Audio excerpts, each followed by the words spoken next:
Bezrat Hashem, Barach. Aujourd'hui, on va continuer notre étude habituelle, Bezrat Hashem, notre grande étude. Le paragraphe numéro 25 du Chayei Moharan, Bezrat Hashem. Et Ilui Nishmat.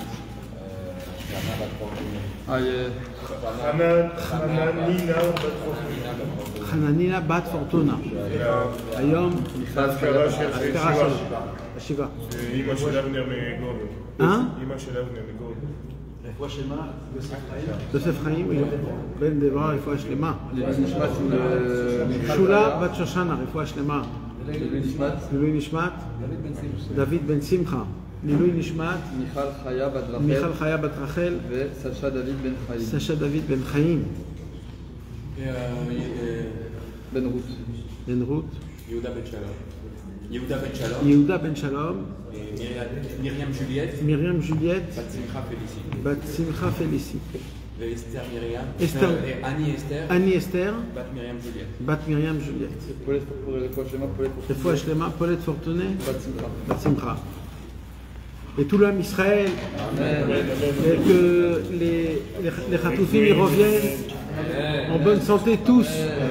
Et ceux qui doivent revenir, qu'il ne reste rien chez eux, même tous les peuples juifs, tout l'homme Israël qui a été éparpillé, dispersé et qu'on ne retrouve pas, qu'on les retrouve et qu'on les ramène tous, Bezrat Hashem. Et que tous les soldats, Bezrat Hashem, y reviennent sains et saufs. Et que Akadosh Baruch Hu ait pitié de tous les orphelins et les almanotes. Et que le monde lui déclare que Hashem ou Elohim. Bezrat Hashem Yitbarach. Ce soir, mes amis, avec l'aide de Dieu, j'espère que Hashem nous donnera la force de parler de ce qu'on a parlé ce soir. Ce soir, on va un peu déguster la Torah numéro 60. La Torah numéro 60, c'est une Torah qui n'est pas comme une Torah normale. La Torah numéro 60, c'est une Torah où Rabbeinu déclare une nouveauté dans le monde, où Rabbeinu lui-même, il dit jusqu'à maintenant il y avait une chose, et dès maintenant ça sera autre chose.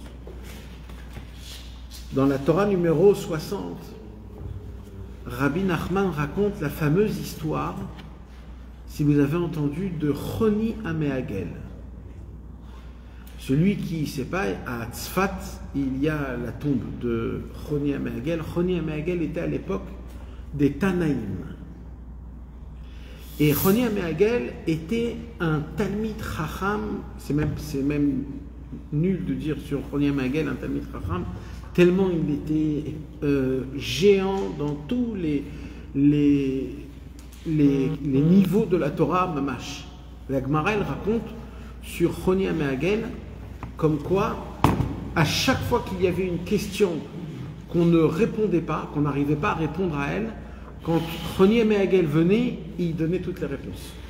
C'est-à-dire que Choni Améagel, il n'était pas juste un grand tzaddik et un grand Abraham, c'était le plus grand de tous les Talmidei Chachamim. Il répondait, il connaissait les réponses à tout, il savait vraiment tout parfaitement. Des Tanaïm, à l'époque de Rabbi Shimon Bar Yochai, à l'époque de Rabbi Akiva, c'est un Tana. Et Choni Améagel, on raconte une histoire de Choni Améagel, combien il était grand, qu'un jour, il n'y avait pas de pluie en Eretz Israël, et ils sont venus chez Choni Améagel, ils lui ont dit à Choni Améagel, tu sais, il n'y a pas de pluie, bientôt c'est l'été, ça va être une catastrophe. Alors Choni Améagel, il est sorti dehors, et il a fait un rond. Il a fait un rond par terre, il est rentré dans le cercle, et il a dit à Hachem, je ne sors pas du cercle, tant que tu ne fais pas descendre de la pluie. Et là, il y a une pluie qui est descendue, inimaginable. Les gens, ils sont venus à Choni Améagel, ils ont dit, Choni, c'est une pluie qui est trop forte, elle va briser toutes les récoltes. Alors Roni Amagel, il rentre dans le cercle et il dit, je ne sors pas du cercle si tu ne donnes pas une pluie, Gishme Bracha, une pluie de bénédiction. Et là, la pluie, elle a commencé à descendre vraiment comme il faut, de manière que ça puisse arroser toutes les... De là, on apprend, la Gemara nous enseigne combien Roni Amagel était un homme pas juste important en bas, mais aussi important en haut. Que quand il demandait quelque chose, tout de suite on appliquait. Et même Hachem, il donne la pluie pas comme il veut, il lui dit non, donne-moi autrement, Hachem, il fait comme lui. C'est la grandeur de Roni Amagel. Et bien, la Gemara, il raconte une histoire sur Roni Amagel inimaginable. Un jour, Roni Amagel, il marche dans le chemin et il voit plusieurs choses un peu comment on dit, étonnantes. Des choses étonnantes. Une des choses étonnantes qu'il a vues, c'est un vieux qui était en train de planter un caroubier. Alors vous savez que le caroube, pour qu'il puisse sortir un caroube, ça prend 70 ans au moins minimum. Pour que le caroube il soit vraiment mangeable et sucré, ça prend très longtemps, une vie en entière. Alors quand Roni Amagel, il a vu le vieux qui plante le caroube, alors il a rigolé. Il a dit, mais tu plantes quelque chose, c'est pas toi qui vas cueillir, c'est pour qui que tu fais ça? Mais c'est moi un petit. Et là, le vieillard, il lui a dit, c'est pour mes petits-enfants. C'est pour mes petits-enfants. Et Roni Amagel, il a rigolé de cette réponse-là. D'un coup, Roni Amagel, il sent qu'il est fatigué. Et il voit une grotte, et il s'est dit, je vais me reposer. Il rentre dans la grotte, il s'allonge, il s'installe, et là il y a eu un S, c'est qu'il y a un rocher qui a poussé et qui a fermé la grotte, et là Roni Amagel est tombé dans un sommeil de 70 ans. La Gemara qui raconte cette histoire. De Nayem Shivin Shnin. Il a dormi 70 ans. 70 ans plus tard, le rocher, il redescend et il se réveille. Maintenant, pour lui, il a dormi 5 minutes, 10 minutes. Il ne sait pas, lui, ce qui s'est passé. Alors, il se réveille de la sieste. Et là, il marche. Et où il marche? Devant un caroube qui donne déjà à manger. Et là, il cueille. Et là, il voit le caroube, il voit un monsieur qui cueille un caroube. Je ne comprends pas. Il y a 2 secondes, il y avait le vieux qui a planté le caroube. Qu'est-ce qui se passe? Alors il lui dit, mais c'est qui a planté ce caroube? Alors il dit, bah, c'est mon grand-père. Et il lui dit, mais ça veut dire quoi, c'est ton grand-père? Et là, il lui dit, bah, il y a 70 ans de ça. Et Roni Amagel, il ne comprend pas ce qui se passe. Il rentre, alors il marche, il va dans la yeshiva, dans la bête à l'époque, les yeshivot qu'il y avait, et il rentre dans la yeshiva, et il entend dans toutes les tables, quand les talmidei chachamim, ils étudient les uns avec les autres, il entend, alors, Roni a dit comme ça, et Roni il avait dit comme ça, mais non, Roni Amagel, il avait dit que la halakha, elle est comme ça, et c'est ça que ça veut dire. Et il entend que tout le monde, en fait, ils étudient tout ce que lui, il enseignait à une époque. Et il dit, mais... Alors, il vient sur une table, devant 2 personnes qui se disputent, en se disant c'était quoi la kavana de Roni Amagel. Et là Roni Amagel il vient, il dit, je vais vous dire moi c'est quoi la kavana, parce que c'est moi qui l'a dit. Et là ils l'ont regardé, ils l'ont dit, mais quittez toi, quittez, dégage d'ici. Et il lui dit, je vais vous dire. Et là il explique, et là il voit, il se dit, mais c'est un fou. Et ils l'ont fait sortir de la synagogue parce qu'il croyait que c'était un déséquilibré. Et il est allé dans des autres yeshivot. Et l'histoire s'est répétée encore et encore. Il y a un moment où Roni Amagel, il a dit, je ne veux pas de cette vie-là. Alors il est monté sur une montagne et il a dit à Hachem, prends-moi. Et il est niftar. Il est niftar à Tzfat, dans le même endroit où il a fait un rond. Aujourd'hui, on voit le rond, on voit les pieds où il s'est mis, où il a demandé à Hachem, fait faire tomber... alors je ne sais pas maintenant si Béhémet, c'est ça le vrai rond, ou alors ils ont fait un rond comme ça, mais en tout cas, ça existe, la tombe, il y a un collège, c'est un endroit qui est important. Rabbi Nachman. Il y a un cimetière. Non, pas là où il y a un cimetière. Non, c'est en plein milieu de Tzfat. Dans une rue, vraiment. C'est dans une rue, tu vois, il y a une synagogue, en fait, c'est un kever de Choniam Hagel. En plein milieu de la ville. Tu peux passer et pas faire attention. Il était censé être mort au bout des 70 ans. Et il est mort. Après 70 ans, c'est-à-dire quoi, il était censé? Non, ça veut dire 70 ans plus tard, les gens, ils étaient sûrs qu'il était mort. Ah, les gens, ils se sont dit, il a disparu, on ne sait pas où il est. 70 ans, c'est 2 générations. Ouais. Il y a le grand... avait quel âge quand ça allait arriver? Ah, on ne sait pas. Mais il n'était pas jeune, on va dire. Ouais, ok. Donc, Choniam Hagel, il était, entre autres, oublié. 70 ans, ça fait assez de temps pour oublier quelqu'un. Il y a une halakha qui dit que combien de temps on fait Kaddish sur un mort? Ah ouais? Bien sûr. Combien de temps on fait Kaddish sur un mort, mes amis? Tu parles de la première année ou... La première année, on fait toute l'année, d'accord? Oui. Après, chaque année, tu fais Kaddish le jour de l'an. Tant qu'il a des enfants. Jusqu'à quand tu fais? Tant que les enfants, ils peuvent. Alors, il y a une halakha. Oui, c'est vrai que tu vas pas faire le Kaddish pour Abraham Avinu. Moi, par exemple, j'ai perdu un enfant. Ouais. Je fais le Kaddish pour son père. Pour son père. Ouais. Très bien. Donc, c'est une continuité. C'est très bien. Mais maintenant, la question, c'est est-ce qu'on peut faire Kaddish sur Rabbi Shimon Bar Yochai, par exemple? Ah, d'accord. Sur un arrière-grand-père que tu as... Ou je sais pas. Alors, on va se dire pourquoi pas. Ok, pourquoi pas. Il n'y a pas de problème. On peut faire. On peut. Il n'y a pas de Avera.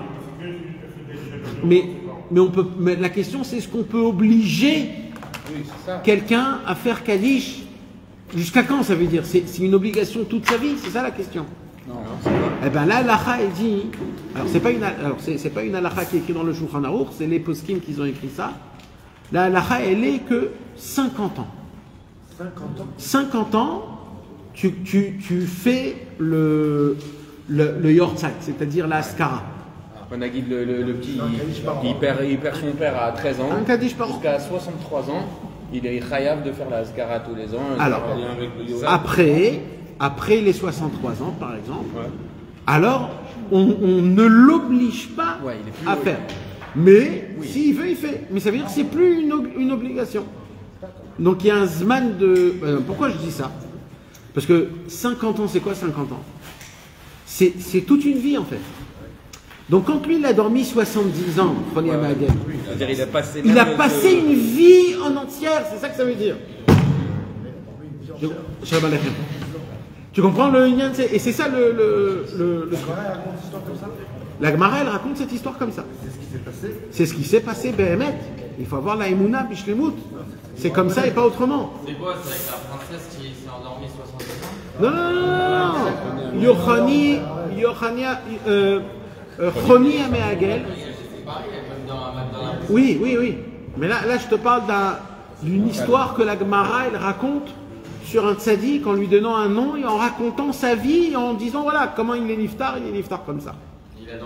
Il a dormi 70 ans, il s'est réveillé, on l'a oublié. Maintenant, Rabbeinu, il vient, il dit on peut pas lire cette histoire et passer après à autre chose. C'est quoi cette histoire? C'est quoi cette chose? C'est quoi cette histoire? Et là, mes amis, Rabbi Nachman, il va dévoiler, mes amis, un dévoilement. Je ne sais pas quoi vous dire, parce qu'à chaque fois on dit les mêmes mots, mais c'est un dévoilement qui va changer toute l'histoire du monde en entier. Tout. Ça va tout changer. C'est un nouveau concept qui n'a jamais existé auparavant. Rabbeinu va dévoiler un nouveau système, un nouveau monde, des nouveaux mondes, des nouvelles lois, des nouvelles choses, quelque chose de inimaginable. Comme si on créait une nouvelle planète. Ça va nous servir à nous? Alors attends, d'abord écoute, c'est quoi déjà, qu'est-ce que c'est, etc. Attends. Tu nous as mis l'intrigue là. Parce que même tous les mots que j'ai dit là, ça veut même pas dire encore qu'est-ce que c'est. Et même ce que je dis, c'est tellement matériel, c'est tellement bas, c'est tellement petit, c'est tellement pas noble. C'est Rabbeinu. Alors je vais vous dire tout de suite. Vous savez ce que c'est juste que vous savez pas de quoi on parle, mais Rabbeinu, il va dévoiler à travers la Torah 60 d'abord une explication de l'histoire. à travers l'explication de l'histoire, il va dévoiler quelque chose. Alors Rabbeinu, il vient et il dit comme ça, il dit Rabbeinu, il faut savoir qu'il y a certaines fautes, que c'est pas obligé que ce sont des fautes qui sont écrites dans la Torah, mais c'est des fautes. Et ces fautes-là, ils ont une possibilité, mes amis, écoutez bien, parce qu'il faut savoir que ça existe. Il dit Rabbeinu, quand un homme, chas v'shalom, il fait cette faute-là, on va parler plus tard de quelle faute, il dit, ça crée un sommeil spirituel. Ça veut dire quoi, il dit Rabbi Nachman? Alors attends, on déshabille les mots, d'accord? Vous savez, des fois, déjà, il y a la maladie qui s'appelle la maladie de la lune. Et ceux qui se réveillent, dans la nuit, les somnambules. Les somnambules, hein? Non, parce qu'en hébreu, on dit comme ça. En hébreu, ça se dit comme ça. Vous savez ce que c'est un somnambule? Un somnambule, il vit, mais pas consciemment. Et il n'est pas dans sa tête. Il est dans son dimion. Ça veut dire il va descendre des escaliers sans tomber, parce que le subconscient voit, mais lui, il n'est pas attaché à ce subconscient. Donc il n'est pas là. D'accord? Il va boire du lait, il va aller aux toilettes, il peut même aller dehors. Il y a même des gens qui se sont retrouvés dans des... Ils savaient comment c'est possible? Il ne voit pas, il n'est pas conscient. Il y a une maladie, c'est le somnambule, c'est des gens qui dorment, mais qui vivent. Mais ça veut dire quoi? Ils sont pas connectés. Ils sont pas connectés. Donc le mec, il est complètement désorienté. Maintenant, ça c'est un point. Je vais donner un autre point, mes amis. Je fais une ligne qui en conduit. Parce qu'il y a plein de moments dans la journée, on va être un petit peu inconscient de ce qu'on est en train de faire. C'est de l'automatisme. Ouais. Mais ça c'est gentil encore. Moi, je veux, David. Ouais, d'accord, c'est gentil. Ça c'est gentil. Écoute-moi bien ce que je vais te dire. Parce que ce soir, on va apprendre des choses nouvelles. D'accord? Moi, je veux parler maintenant d'un autre système. Écoutez bien. Quand un homme, il dort, est-ce que si je lui gratte son visage, il l'entend? Il sent? Non, ils ont Sentir, c'est avoir de la conscience. Est-ce qu'il est conscient de ce que je lui fais?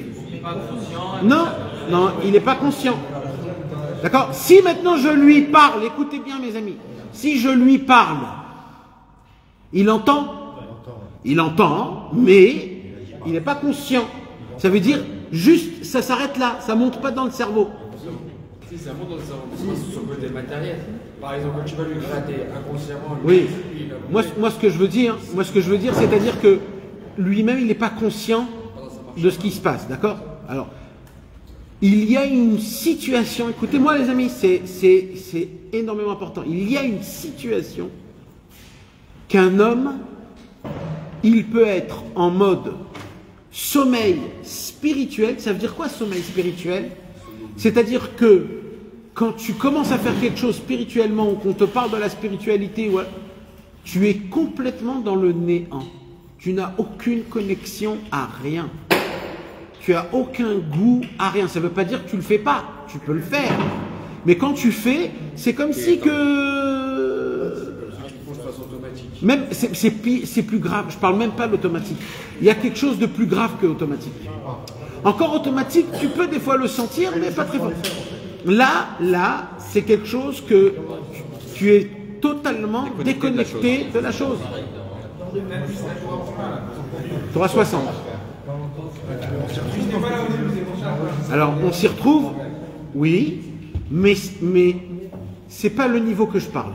Alors, on a de ce niveau-là, malheureusement, on l'a, mais pas du niveau comme je parle. C'est-à-dire quoi? C'est-à-dire, le niveau le plus extrême, c'est quoi? C'est qu'il y a des gens que tout ce que tu vas leur dire, tout ce que tu vas leur faire montrer, tout ce que tu vas leur prouver, il est pas là. C'est comme quelqu'un qui regarde, il est perdu dans son regard, et voilà. C'est possible, écoutez bien, c'est possible qu'on fait descendre Eliyahu Hanavi, Moshe Rabbeinu, qu'on fait des miracles, c'est possible, devant une personne comme cela, et la personne, elle reste, comment on dit Adish? Anesthésié. Et elle regarde, elle dit ouais, ok, c'est bon. C'est insensible. Insensible, c'est d'être insensible à la spiritualité. Hein? Non. Et n'essaye pas de retrouver un nom de comment ça s'appelle. C'est un nouveau concept. Posez pas de questions. C'est un nouveau concept. Le concept, c'est le sommeil. Shena. Alors écoutez mes amis. Ça peut être dans des catégories de gens qui sont dans la Torah et tout. Ça peut être dans toutes les catégories possibles. C'est-à-dire qu'ils peuvent croire qu'ils sont super éveillés, mais en C'est-à-dire fait, que le sommeil, mes amis, venez, on essaye de garder parce que c'est important de savoir. Le sommeil qu'on parle, ce n'est pas un sommeil qui est visible à l'œil nu.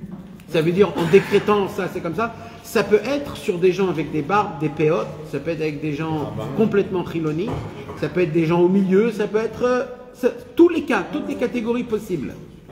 Le sommeil, il existe. Maintenant, Rabbeinu, il dévoile qu'il y a deux sortes de sommeil. Rabbeinu, il dit, il y a un sommeil, qu'on se réveille de ce sommeil-là.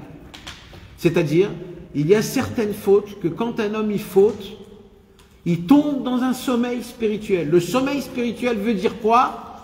Veut dire, je n'ai plus aucun lien avec ta neshama. Je ne peux pas te rapprocher, je peux rien faire avec toi. Je peux rien faire avec toi. Voilà. Je suis, comment t'as dit, insensible. Et t'as dit anesthésié. Il dit Rabbeinu, mais on peut se réveiller d'un sommeil. Un sommeil, on se réveille. Donc des fois, il dit Rabbeinu, si vous voyez que dans votre prière ou alors dans votre t'es pas là exactement, t'es pas là et t'es pas exactement et combien que tu essayes, t'es pas là, ça te parle pas. Alors on fait quoi? Alors Rabbeinu il dit sache une chose d'abord, il dit Rabbeinu, j'ai pas dit qu'est-ce qu'il faut, c'est quoi vaut mieux, j'ai pas dit ça. Dans tous les cas, il faut faire ce qu'il faut faire. Là, je te parle du point. C'est-à-dire, dans le point, apprends, sache, il dit Rabbeinu, il y a des fautes, que quand tu prends ces fautes, quand tu fais ces fautes-là, c'est comme si tu prends le ciseau, tu coupes l'antenne avec Hachem, et tu n'as plus de réseau quelques jours. Il faut que tu saches, il dit Rabbeinu, il dit, sachez-le ça. Hein? Je sais pas, on sait pas, pour l'instant on sait pas. Attends, pour l'instant. Ouais, un petit peu. Dans l'idée, hein. Dans l'idée. Et si on fait un partage de connexion avec la traverse, Alors attends. Ça c'est pour un sommeil qui n'est pas profond.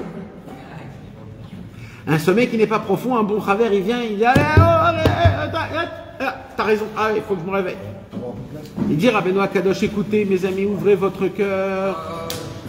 Rabbeinu il nous enseigne, il y a une faute, que si chas v'shalom mes amis on tombe dans cette faute, le sommeil où on tombe, c'est un sommeil du niveau de 70 ans. C'est-à-dire que toute ta vie en entière, tu tombes dans le sommeil. Ça veut dire quoi le sommeil? Ça veut dire que ça se peut que tu continues à prier, tu continues à étudier, tu continues à faire ton tikkun haklali, voyager à Ouban, amener des enfants, avoir de la parnassa, mais tu es en mode, tu sais, le bip là, tu es en mode, tu fais les choses, voilà. Tu es un zombie, tu fais les choses comme ça, tu n'es pas là, tu es toujours autre part. Et il dit Rabbeinu, et ça, de ce sommeil-là, il dit Rabbeinu, Tu sais même pas que tu dors. on ne peut pas se réveiller. On ne peut pas. C'est rare qu'on dit ça. On n'est pas conscient. On ne peut pas savoir. Tu ressens, c'est parce que c'est la sensation que tu perds. En fait. C'est ça le problème. C'est que la sensation elle-même, tu la perds. Ça veut dire que même pas tu te poses la question. Oui, non, c'est bien, c'est pas bien. C'est pas là, c'est là tu. Ah mais c'est un plus beau à faire les choses à faire. Alors non, parce que tu es habitué. C'est Hachem qui vous ça là? Alors attends. Déjà, Rabbeinu, il vient, il nous parle très bas, il nous dit voilà, sachez une chose les amis, ça existe. Mes amis, ça existe. Il n'y a pas de réparation encore. Alors attendez. N'ayez pas peur. N'ayez pas peur. On va parler de tout, Bezrat Hashem Yitbarach. Quoi, Daniel, on peut pas s'habiller, tu m'as fait peur là. Oui, il faut avoir peur. Mais il faut rester pour ça. C'est pour ça qu'il faut rester. Rester et écoute bien depuis le début jusqu'à la fin. Alors maintenant, la première question qu'il faut poser, c'est quoi cette faute? D'accord ou pas? Déjà, premièrement, c'est quoi Chasvé Shalom, cette faute? Comment c'est possible? Alors vous savez mes amis,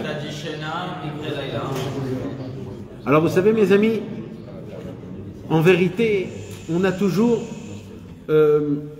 l'idée de croire que les grandes choses qui arrivent, c'est à travers des grandes fautes. Mais comme Rabbi Nachman, c'est un number one, et qui nous montre que, en fait, c'est les plus petites choses qui ont le plus d'importance et le plus impact possible. Rabbeinu va nous dévoiler une chose que quand je vais vous le dire, vous n'allez pas tilter que c'est ça. Vous n'allez pas comprendre tellement. Rabbeinu Akadosh, Rabbi Nachman de Breslev, il nous enseigne que quand un homme il tombe dans la passion des aliments, quand un homme il mange comme un animal, ou alors avec des attentions qui ne sont pas saines, mais qui sont bestiales, qui sont que pour le goût, que pour le kiff, que pour le... Parce qu'il est devant mes yeux, il dit Rabbi Nachman de Breslev, de la même manière que quand un homme, il mange beaucoup, il a une fatigue, il tombe dans le sommeil. De la même manière, dans la Neshama, quand on mange un manger, ou alors sans bracha avant, sans bracha après, ou alors pas dans des heures comme il faut, ou alors comme un glouton, ou alors avec une tava en essayant avec les mains, ou tout le concept en entier, mes amis. On ne parle même pas de cachère, pas cachère, on ne parle même pas de ça. Ça peut être le manger badat, ça peut être tout ce que vous voulez, ça peut être tout. Aucun rapport à ça. Quel est le rapport avec l'histoire du tzaddik Quel est le rapport avec l'histoire du tzaddik? Pourquoi il a été endormi? Attends. Encore, D'abord, on explique le problème. Okay. Il avait mangé dès qu'il est tombé dans le sommeil. Non, il avait pas. Dans l'histoire, mes amis, d'abord, il faut comprendre que le manger, mes amis, c'est quoi? C'est une énergie que dedans, Akadosh Baruch Hu, il se cache. Et c'est quoi qui nous donne la vitalité? C'est l'énergie divine que nous, on la puise et qu'elle nous donne de la force pour vivre comme il faut. Il dit Rabbeinu Akadosh, quand un homme, il mange... Frère, ça résonne et c'est compliqué avec les apartés. Il dit Rabbeinu, quand on mange, pas les Shem Shamaim, pas avec sainteté, pas avec dignité, etc., avec sainteté, il dit Rabbeinu, on enlève la divinité d'Hachem dans le manger, et notre Neshama, qui est spirituel, est obligé de prendre son énergie d'un manger qui est matériel. Et ça, il dit Rabbeinu, ça endort la Neshama tout de suite. Le point, c'est le manger. La manière dont on mange. Je t'imagine. Qu'est-ce que j'ai dit tout à l'heure? Je vais vous dire la chose, vous n'allez pas comprendre que c'est ça. Tellement c'est simple, tellement c'est... Enfin, ça paraît, ça. Alors il faut savoir une chose, mes amis. La passion des aliments, d'abord ça existe. Il faut savoir une chose, que ça existe. Et il faut savoir aussi qu'une personne, elle est une personne, la façon de comment tu penses, que tu raisonnes dans ta tête, les enfants que tu vas emmener, la façon de comment tu vas comprendre la Torah, tout ça, c'est ce que tu manges. C'est-à-dire, si tu manges bien, c'est-à-dire avec une bonne raison, une bonne conscience, de manière pesée, pas dehors, pas quand tu es énervé, pas quand tu es en va-et-vient, bien, d'accord?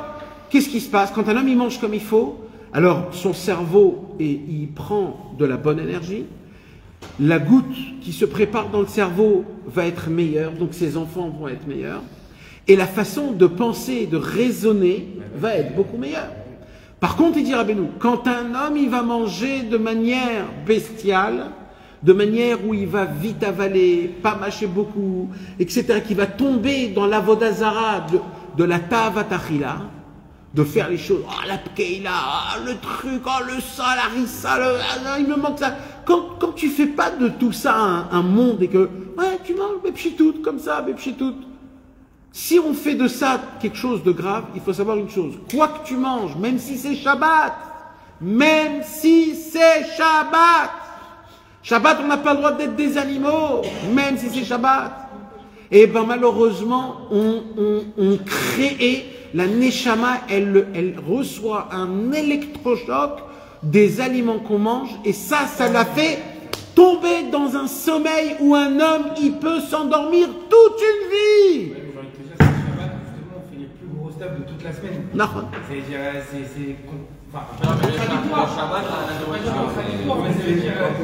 semaine on va manger comme on va manger, mais le Shabbat c'est dire les salades. Qu'est-ce que j'ai dit là? J'ai parlé de quoi exactement? L'approche, c'est l'approche. J'ai pas dit qu'il faut arrêter de manger. J'ai dit qu'il faut manger comme un homme, pas comme un animal. C'est ça que j'ai dit. Un homme, il y a une mitzvah Shabbat de goûter des nouveaux plats, pas de se faire des dizaines de plats. Quand tu dis t'en fais pas tout un ignan, mais quand la tchakchouka elle est bonne, Ouais. non, pas tu te resserres, mais tu ressens que c'est bon particulièrement. Nahon. Et ça fait partie du honnête, même quand tu goûtes un tout petit peu. Nahon. Ça c'est bon. Oui, quand tu es attaché à Hachem Itbarach, quand tu es Mechaven, Hachem Shamaim Behemet, et Non, que parce que tu... sinon on se prend pas la tête à faire de la tchakchouka, on coupe une tomate. Alors, alvaï qu'on arrive à ce niveau-là, parce que ce niveau il existe. Il n'y a pas un ignan de faire des bons plats pour Shabbat. Pour des... Même si après tu Regarde, manges avec mesure. je t'explique. Le concept de faire des bons plats Shabbat, la racine de ça dans la halakha, tu sais c'est quoi? Comme nous, on est incapable de ressentir la sainteté de Shabbat. Comme nous, notre palais, c'est lui qui donne le goût, donc c'est que pour que tu puisses ressentir le Shabbat. Alors donne-toi un goût du palais. Mais si tu es zoré de goûter le vrai goût de Shabbat dans, par exemple, ça suffit. mais vadaï. Tu le vois des fois dans les fêtes. Ça rejoint un peu le cours qu'on avait fait il y a pas de je crois qu'il fallait allier la marche à la sur ta mitzvah quand tu manges. Oui. C'est le commencement idéal. Tout se fait dans ta tête. C'est quand tu te fermes dans ta tête en te disant oui, tout est bon, je vais pas me mentir. Les salades sont bonnes, le poisson, la viande, tout est bon, c'est un kiff. Mais tu me dis, voilà, pour la mitzvah. voilà. Même que c'est bon, je le fais l'Ichvot Shabbat Kodesh. Hein? Non. Non. Ça doit être les Shem Shamaim Mamash. Qui est devenu comment? Qui veut que manger, qui fait qu'il faut aller manger. Si c'est parce que si pendant toute la semaine, on mange normalement, et qu'à Shabbat on mange un peu plus, c'est pour pas se couper. Non, bien sûr, mais il faut ne pas tomber dans le vice. Que maintenant Shabbat, en fait, c'est un éclatade. C'est là où je me lâche totalement. Non. Mais si toute la semaine on mange pas. Non, mais. Moi, imagine que je mange pas la semaine. Alors oui. Je mange très mal. Il y a Shabbat, j'achète un peu ci, un peu ça, un peu ci. Mais il n'y a pas de problème.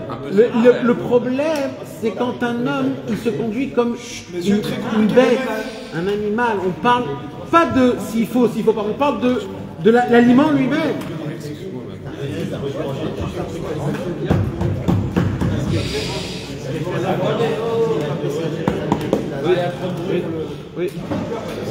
Oui.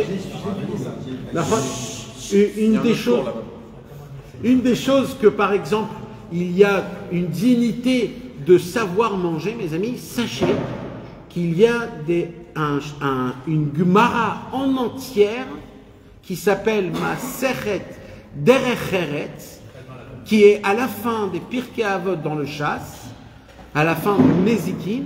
Il y a une Masechet Derech Eretz, ce sont toutes les halachot de comment un homme il doit manger. Pas de ménard, Alors là-bas, il y a écrit par exemple qu'on ne met pas des coudes à table. Et il y a écrit là-bas par exemple qu'on ne se baisse pas la tête sur le manger, mais c'est nous qu'on lève le manger vers il y a écrit là-bas qu'il faut mâcher beaucoup. Et on ne met pas une après l'autre quand tu as encore dans ta bouche. On laisse la fourchette tant qu'il y a tu prends du temps. C'est une façon de comment on a le devoir, nous, en tant... un prince, aujourd'hui, un fils d'un roi, il doit manger, ou un roi d'Israël, il doit apprendre à manger de manière... Exactement, on est des béné Israël. On est des béné Israël, on doit être comme ça. Et Rabbeinu, encore plus de tout. Rabbeinu, il a dit, les enfants des princes doivent amener leurs enfants chez moi pour qu'ils apprennent comment chez moi on mange. Et Rabbeinu, chez lui, c'était le seul admour qui ne permettait pas qu'à sa table, on se bat pour le manger et qu'on prend le manger de l'un de l'autre. Et Rabbeinu, les gens, ils étaient assis et ce qui était à côté de moi, on prenait. On ne disait pas, tu peux venir à la pomme de terre au fond là, je t'en supplie, elle est super bonne, amène-la moi, s'il te plaît. Il n'y avait pas ce... C'était... Il y avait de la pomme de terre partout. Hein? Quand on a qu'une seule d'un frère, genre Rabbeinu dit qu'il ne faut pas manger l'oignon cru, tu comprends là, Alors si, dans ce détail-là aussi, un exemple que Rabbeinu il a donné, je vais le dire, un exemple que Rabbeinu il a donné, qu'il ne faut pas manger, par exemple, c'est un fruit mûr, pas mûr. Rabbeinu il dit, des fois, on a des fruits pas mûrs. Et il dit Rabbi Nachman, sachez-le, sachez-le, si Chas v'Shalom un homme, il mange un fruit qui n'est pas mûr, Chas v'Shalom, je ne veux pas dire. Les deux, spirituellement et matériellement. Un fruit qui n'est pas mûr. Eh ben, si tu le manges, eh ben, ça peut endommager ce qu'on est en train de parler là. Que tu tombes dans un sommeil de 70 ans. Une autre chose, mes amis. Si Chas v'Shalom, on mange Rabbeinu, il a parlé des oignons crus. Les oignons blancs crus, des fois on les met dans une salade. Dans le houmous. Crus. Il faut pas. Il faut pas. Les oignons roses aussi. Les gros oignons. Les gros oignons. Il faut pas. Les oignons verts, oui, il est petit. L'oignon vert. Échalotes, c'est bon ou pas? J'ai acheté aujourd'hui. Les échalotes, ils sont les petits. petits. Les petits, ouais, non. Les petits, c'est les petits. Là, il y a aussi par exemple le concombre, c'est la réfoie. Ça. Alors. Les aliments, allez, ça m'intéresse. Alors, genre comme dans le bien, comme dans le... alors il y a aussi les concombres. Rabbeinu, il a parlé aussi des concombres, comme quoi ils sont. Il faudra faire un cours entier. Là, on s'écarte un tout petit peu du concept. Mais voilà, bon, en tout cas, ça c'est des choses que Rabbeinu il a dit en bien et en mal. Mais maintenant, moi je ne veux pas parler de ça, Dafka. Moi je veux parler de la façon, pas de c'est quoi qu'on mange. Il y a ce point, qu'est-ce qu'on mange, mais il y a surtout la façon de comment on mange et c'est ça l'essentiel. L'importance qu'on donne à tout ce qui tourne autour du concept de l'aliment, la façon de comment tu manges. Tu n'as pas le droit de manger debout ou en marchant dehors, ou etc. Des choses comme ça. Alors, Rabbeinu, il vient et il dit, sachez que Dieu nous en préserve quand un homme, il ne se préserve pas des passions, des aliments, et bien que Dieu nous en préserve, il peut tomber dans un sommeil de 70 ans, que quoi qu'il se passe, quoi qu'il arrive, quoi qu'il fasse, il est endormi. Et quand il est endormi, ça veut dire que quand il va mourir, après 120 ans, il va monter dans le ciel. Et dans le ciel, on va lui dire « Boker Tov, tu viens de te réveiller. » Mais j'étais en bas. Non. Tu étais en train de dormir. Mais pas du tout. Si. Tu vois pas que tu n'avais aucune conscience. Tu vois pas que tu étais un mort-vivant. Tu as tout fait comme un mort-vivant. Eh bien, Boker Tov. Redescends. Et ça, mes amis, je vais vous dire quelque chose. Ça, c'est une des choses qui doivent nous faire le plus peur au monde. Pourquoi? Parce que c'est une situation où tu es malade sans le savoir que tu es malade. Tu es en sommeil sans le savoir que tu es en sommeil. Et il dit Rabbeinu, et ça, il n'y a pas de solution. Si on réagit, il n'y a pas de solution. Mais pourtant. Alors attendez. Si on réagit, c'est tout pour moi. Alors il y a des niveaux. Il n'y a pas de solution, mais. Il y a un lien au-dessous. Alors Rabbi Nachman de Breslev, il a vu que le Yetzer Hara, comme il voit chez les hommes, comme ta réaction que tu as eue, comme il voit que les gens ils vont dire mais c'est tout que la passion des aliments, mais ça veut dire c'est fou quoi, c'est étonnant, ça fait ce. Il dit comme le Yetzer Hara il sait ça, donc il a mis ce virus dans cette petite chose là. Et où on le revoit, ça, il dira ben non. Le plat d'anti. Non. La première faute. Non. Alors déjà, la première faute, c'était des aliments. C'est la raison pour laquelle c'est les aliments qui vont recevoir, oui. Mais où on l'a vu, ça, réellement? Dans le piquant. On le voit, ça, mes amis, écoutez bien. Dans le désert. Dans l'histoire de Achashverosh. C'est quoi la première chose qu'il a fait? Il a fait le michté. Dès que les Juifs y sont tombés, on est resté combien de temps dans cette galoute-là de Pourim? 70 ans. Achashverosh, il a réussi à faire tomber une génération entière dans le sommeil. Non, il fait le michté après les 70 ans, Nathan. Hein? Il fait le michté après les 70 ans. Non. Oui, mais ça vient dans ça. Ils sont trompés. Rabbi Nathan, il explique que c'est ça le Inyan. Écoutez bien, c'est ça le Inyan. Alors maintenant, alors qu'on fait quoi? Il vient Rabbeinu, et Rabbeinu, il dit, je ne peux pas partir de ce monde-ci si je ne donne pas une solution à ça. Qui pour Mais attends, mais. Alors, c'est une des raisons. C'était pas normal que tu dises qu'il n'y avait pas de solution. Mais parce qu'il faut que vous compreniez que le problème, il est là. Il n'y a pas. C'est ça le Inyan, c'est qu'il n'y a pas. Et je vais vous dire c'est quoi la solution. Tout de suite, elle est très simple. Pareil, de la même façon qu'avec des choses simples, avec des choses simples, on répare tout. Écoutez bien, mes amis. Alors, je suis obligé de vous expliquer un tout petit peu parce que c'est la Torah 60. Alors, laissez-moi, Béhémet, il y a eu quelques minutes de silence, c'était parfait. Rabbi Nachman, il dit, comme le problème, c'est quoi? C'est le sommeil. Quand quelqu'un il est dans un sommeil, tu ne peux pas le raisonner. Tu lui parles, il t'écoute, mais il n'est pas là. D'accord ou pas? C'est ça le sommeil. Je t'entends, mais je ne suis pas là. Donc il dit Rabbi Nachman, quand tu vas raisonner un monsieur qui est tombé dans le sommeil des 70 ans, quand tu vas le raisonner, quoi qu'il se passe, il ne va pas entendre. Quoi que tu lui dévoiles, il ne va rien entendre. À l'époque, le Rabbi Shimon Bar Yochai avait dévoilé quoi? C'est quoi le sod de Rabbi Shimon Bar Yochai? Le sod de Rabbi Shimon Bar Yochai, c'est que Rabbi Shimon Bar Yochai, il a dit, moi je peux réveiller les gens, tu sais comment? En leur faisant montrer des secrets du ciel inimaginables. Il a dévoilé le Zohar a réveillé toutes les personnes endormies. Après, c'était pas assez. Le Harizal, il est venu et il a dit, moi je vais dévoiler ce qui est écrit dans le Zohar. Et là, quand il a dévoilé la Kabbalah, les gens, ils se sont réveillés. Ils ont dit, oh, il y a un monde là, il y a un monde.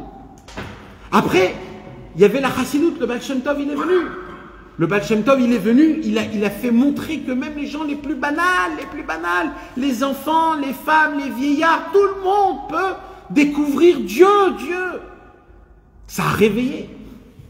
Mais Rabbeinu, il dit, je vois dans le futur la Avodah Zara qu'on va faire des aliments. Rabbi Nachman, il a dit, aujourd'hui, on mange, même les goïms à l'époque, on mange pour avoir de la force. Alors, on choisissait des aliments qui maintiennent encore plus le corps. Des graisses comme ça, des graisses comme ça. C'était pas très... Mais regardez bien, mes amis, qu'après que Rabbeinu il est niftar, à peu près 50 ans après que Rabbeinu il est niftar, ça a commencé tout le monde culinaire. Où maintenant, le manger n'est pas... Et c'est ça le sod. C'est qu'on ne mange plus pour se rassasier, on mange pour goûter. C'est ça le sod de la Tavat Achila, c'est qu'on ne mange pas pour se rassasier, mais on mange pour le plaisir du palais. Et on a fait un monde d'Avodazara, de Ta'abatachila. Rabbeinu, il dit, je vois dans le futur le sommeil qui va descendre. C'est quoi le sommeil? C'est que on va vous parler et vous allez être anesthésié. Mais nous, on met dedans. Attends. On est dans le pays même. Alors, c'est quoi la question? C'est ça, quoi, je veux dire, on est bien en dormant. On s'endormit très rapidement. C'est pour ça qu'il y a un réveil, tu le réveilles. Oui. Peut-être oui, peut-être non. Est-ce que vous avez compris ce que je vous ai expliqué jusqu'à maintenant? Oui. Malheureusement. Alors attendez, j'ai pas encore donné le. Attendez, j'ai pas encore donné le concept. Le dernier cours, il est resté bloqué. On ne comprend rien. Donc Rabbi Nachman, il pose une question, il dit c'est quoi le problème? Au moment où la personne elle est anesthésiée, je ne peux pas le ramener. C'est ça mon problème. Ça veut dire, même si Moshe Rabbeinu il descend, comme la personne elle est en sommeil, il ne peut rien se passer. Donc il dit Rabbi Nachman, c'est ça, je suis en prison. J'ai des gens qui sont endormis et je dois les ramener vers Hachem, mais ils sont endormis. Donc aucune Torah ne peut descendre et rentrer. Attends. Même, toujours Rabbeinu, il utilise un sens, une raison, un chemin, une certaine logique. Mais quand quelqu'un il est ici attardé, il est anesthésié, il y a cloum, il y a rien. Alors il dit Rabbeinu, alors il faut créer un tout nouveau processus. Un nouveau processus. Jusqu'à maintenant il y avait la Torah, on va créer un nouveau processus. C'est quoi ce nouveau processus? C'est que d'un côté il rentre en toi, mais pas en mode sagesse, étude, logique, pas dans cette catégorie-là. Il faut que je puisse rentrer dans ton cerveau, c'est un cheval 3. Je vais rentrer dans ton cerveau sans que tu le saches, et quand je serai dans ton cerveau, là-bas je vais faire mon travail. Alors il dit Rabbeinu, qu'est-ce que ça pourrait être? Et là, Rabbeinu, il sort et il dévoile devant tous ses élèves, on va commencer quelque chose de nouveau. Tous les élèves, ils étaient là. Ils ont dit, encore une nouveauté? Ça veut dire, Rabbeinu, c'est peut-être des nouveautés, ça veut dire, encore une nouveauté? Oui, quoi? Et là, Rabbeinu, il dit, on va commencer à raconter des histoires. Il dit, Rabbeinu, je vais créer des histoires que j'ai vues dans des endroits spéciaux. Que l'histoire, c'est quoi? C'est une histoire. Tu lis une reine, un roi, un enfant, un truc, quelque chose. Maintenant, toi, ce que tu sais pas, c'est que derrière l'histoire, chaque personnage, chaque mot, il a une référence derrière. C'est un masque.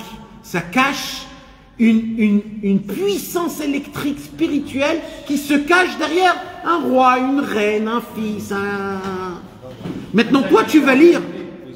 Hein? Ça cache la chose qui veut dire. Maintenant, il dit Rabbi Nachman quoi? Il dit comme ça.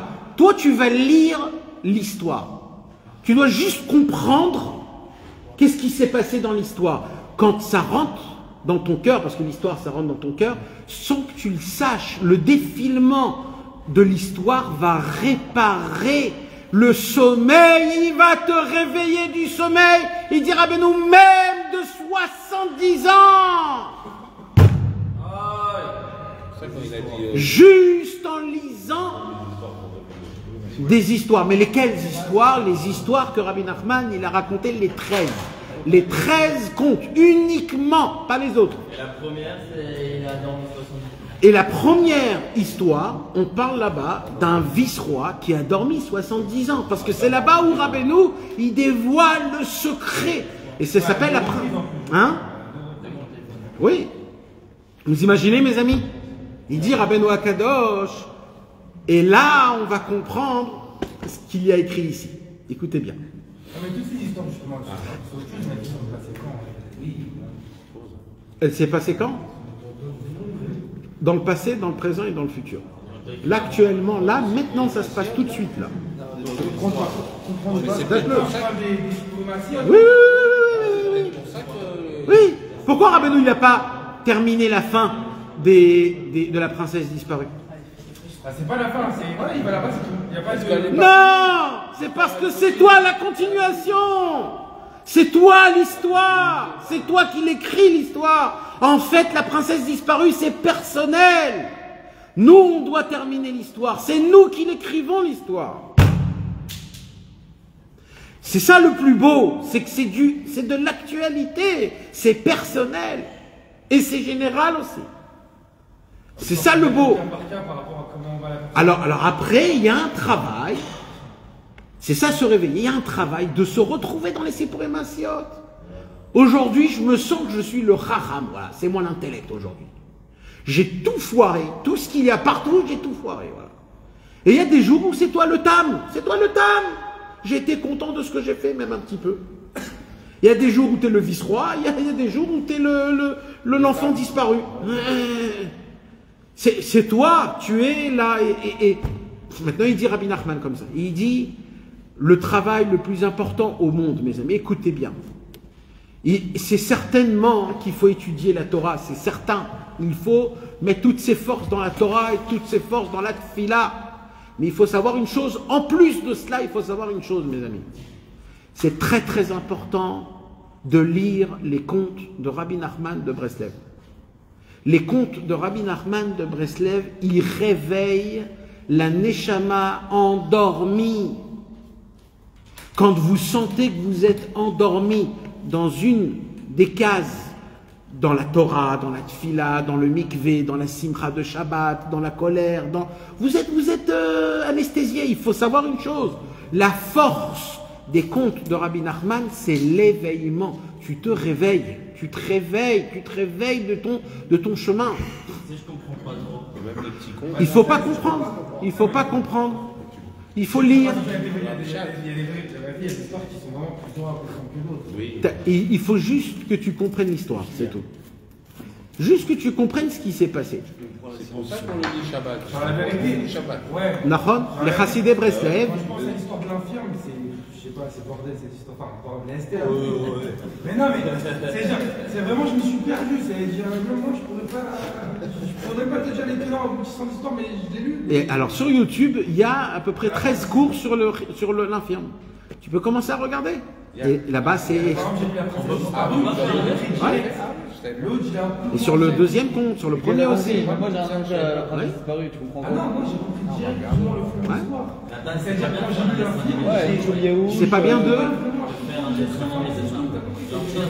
Écoute, je sais pas. Mehmet, je suis pas capable à répondre à ça.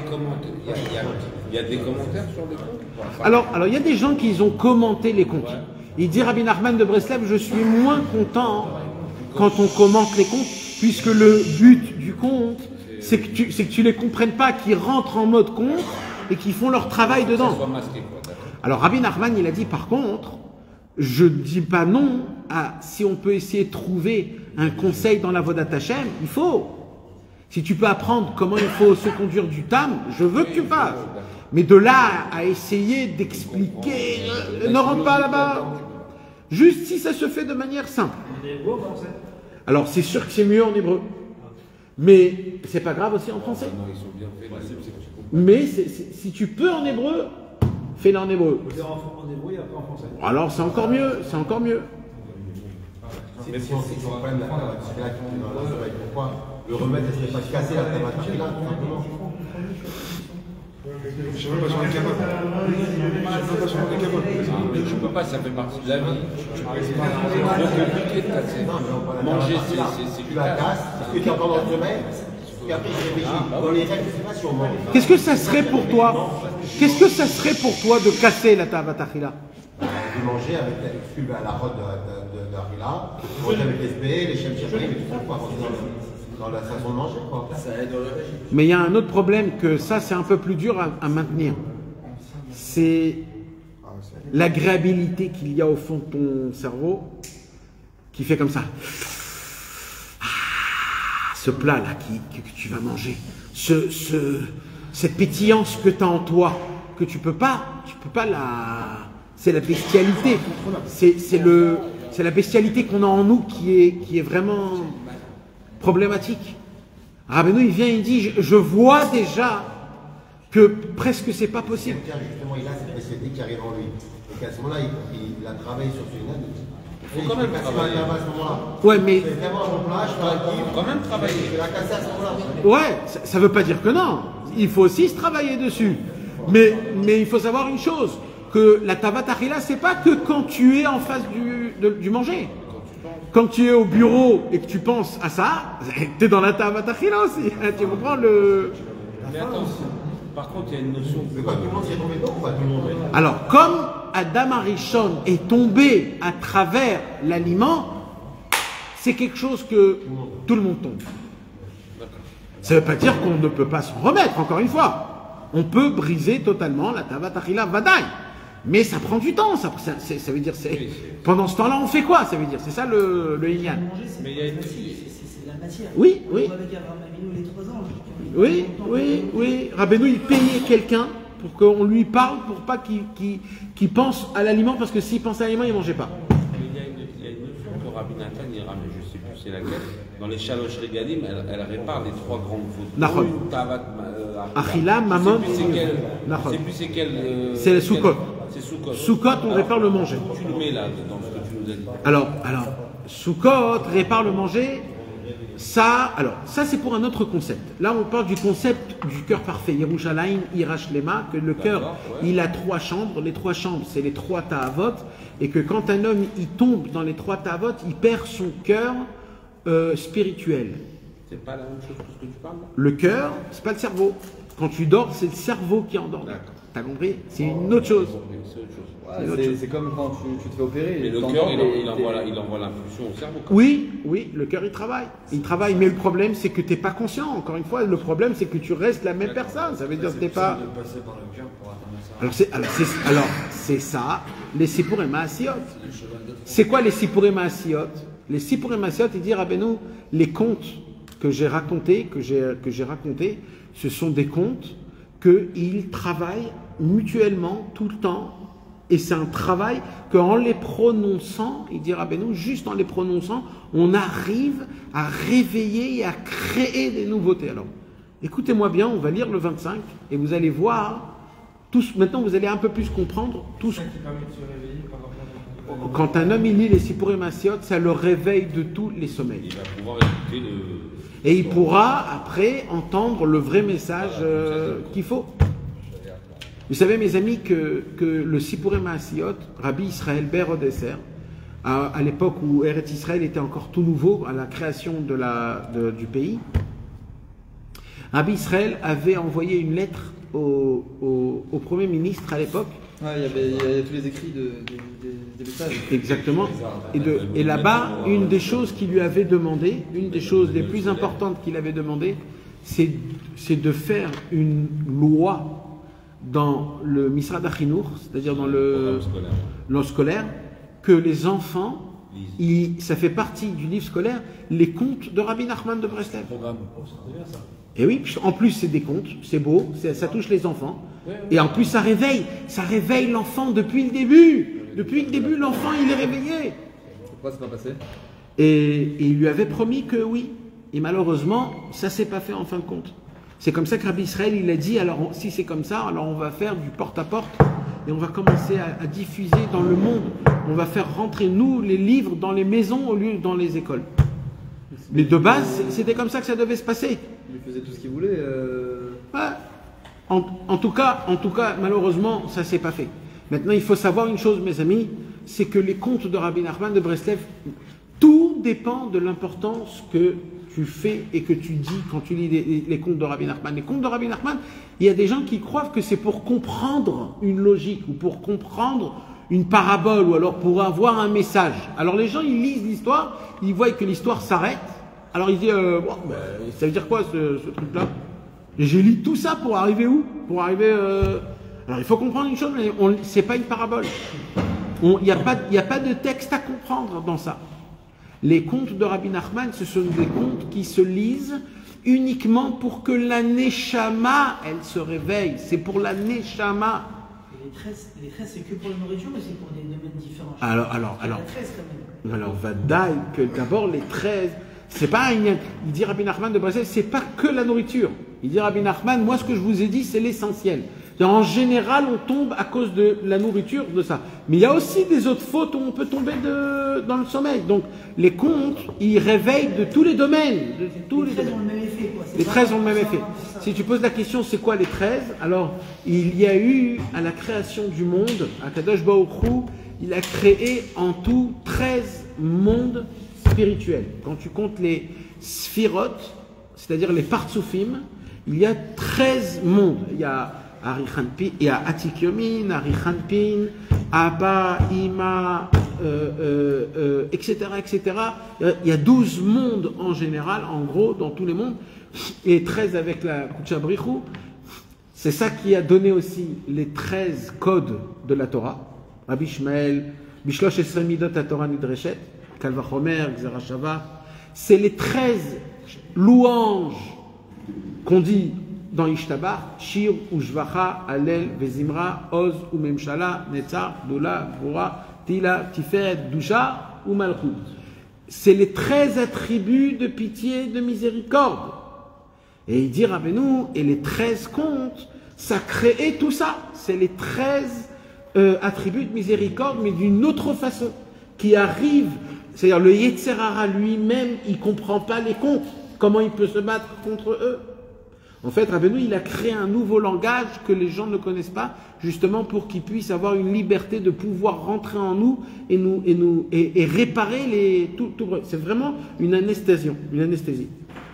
Alors, écoutez bien, les amis, je commence à lire. Paragraphe numéro 25. Shayach le'ama'amar patach Rabbi Shimon. Il faut que vous sachiez quelque chose, mes amis. Le jour où Rabbeinu, il a commencé à dévoiler les contes, le Yetzer Hara est venu chez Rabbeinu et il lui a dit Atkan. Atkan. Voilà, t'as exagéré, Rabbi Nachman de Breslev. T'as exagéré. Qu'est-ce que tu veux? Tu veux que j'arrête de travailler? Alors il lui a dit écoute-moi bien, Rabbi Nachman de Breslev. Si tu t'arrêtes pas, c'est toi que je vais prendre. Et ce jour-là, Rabbeinu est tombé malade de la maladie qu'il est niftar 3 ans après. Rabbeinu est niftar parce qu'il a raconté les contes, les 13 contes. Le Yetzer Hara l'a fait faire tomber malade et il est mort de cette maladie, la tuberculose. Le jour même où le moment, la Tkoufa, là où il a dévoilé la Torah 60, premier conte de Rabbi Nachman, parce que ça a été dévoilé en même temps, le premier conte est la Torah numéro 60. Pendant ce moment-là, Rabbeinu, il a envoyé une lettre à ses élèves et il a dit « Je vais mourir ». C'est pour ça que la Torah 61, elle s'appelle la Tzava, le testament. Parce que dans la Torah 61, Rabbeinu, il dit son testament. Parce que Rabbeinu, il croyait qu'il allait mourir tout de suite. Et Rabbeinu, il a dit « Hachem, il a fait avec moi un miracle énorme que j'ai vécu 3 ans après la tuberculose. » Normalement, à l'époque, à la tuberculose, tout de suite, on mourait. Rabbeinu, il a tenu 3 ans, c'est qu'il a pu dévoiler le Tikkun HaKlali. Parce que c'était pendant ces 3 ans-là. Il a dévoilé le Tikkun HaKlali, il a dévoilé les 13 contes, les 7 mendiants, il a dévoilé le Sod de Ouman Rosh Hashanah. Il a dévoilé le Sod. T'imagines, si Rabbeinu il serait mort, on n'aurait pas tous ces choses-là. Il a dévoilé tout le Likutei Moharan Tignana aussi, tout le Tignana, toutes les Torahs. Il y avait une Torah par la Torah du Moharan et le Tignana. Il n'y avait pas. Non, il a fait autre chose qu'on n'a pas. Ah, il a fait encore 2 autres livres, ouais. Des Torahs. On n'a pas. Comment ça s'appelle? Sefer Haganouz et Sefer Anisraf. Ah ouais. Hein? Le Yetzer Hara, alors tu sais tout ce qu'on dit. Quand il a dévoilé en l'occurrence le premier conte et la Torah 60 quoi. Alors tu sais tout ce qu'on dit, c'est une sorte de, c'est un langage un peu modernisé. C'est pas comme ça qu'il a parlé. Non, je me doute. Tu comprends? Ça veut dire, c'est un langage. Je sais pas comment ça s'est passé le douciard, c'est-à-dire la façon de comment la conversation. Mais en langage simple, c'est ça qu'il lui a dit en fait. D'avoir dévoilé ça lui a causé cette maladie. C'est pas comme ça que ça doit être dit. C'est pas parce qu'il a dévoilé ça qu'il a reçu ça. C'est pas un cause et un effet. Rabbi Nachman il dit, quand un homme il dévoile des choses qui sont très forts, le Yetzer Hara il veut se venger et il a de la force. Alors le tzaddik il sait, il peut s'arrêter ou continuer, il choisit. Et le tzaddik, il a choisi de continuer. Et petit à petit, il a appris ses enfants, il a appris sa femme, il lui a appris jusqu'à qu'il a pris lui. Alors quoi, alors faut pas qu'on arrive à ce niveau-là, alors ça veut dire, si tu dis que le Yetzara, Mais t'as autre chose à me proposer? C'est quoi l'autre vie que t'as à me proposer? Non, mais t'as pas envie. Non, mais c'est quoi l'autre? Pourquoi? Qu'est-ce qu'il y a de bien dans ce monde-ci que ça vaut pas de faire ça? Bah, t'as pas envie de perdre ta femme, t'as pas envie de perdre tes enfants, t'as pas envie de perdre tes... Ah non, mais si t'as envie d'arriver à un niveau où tu peux arriver...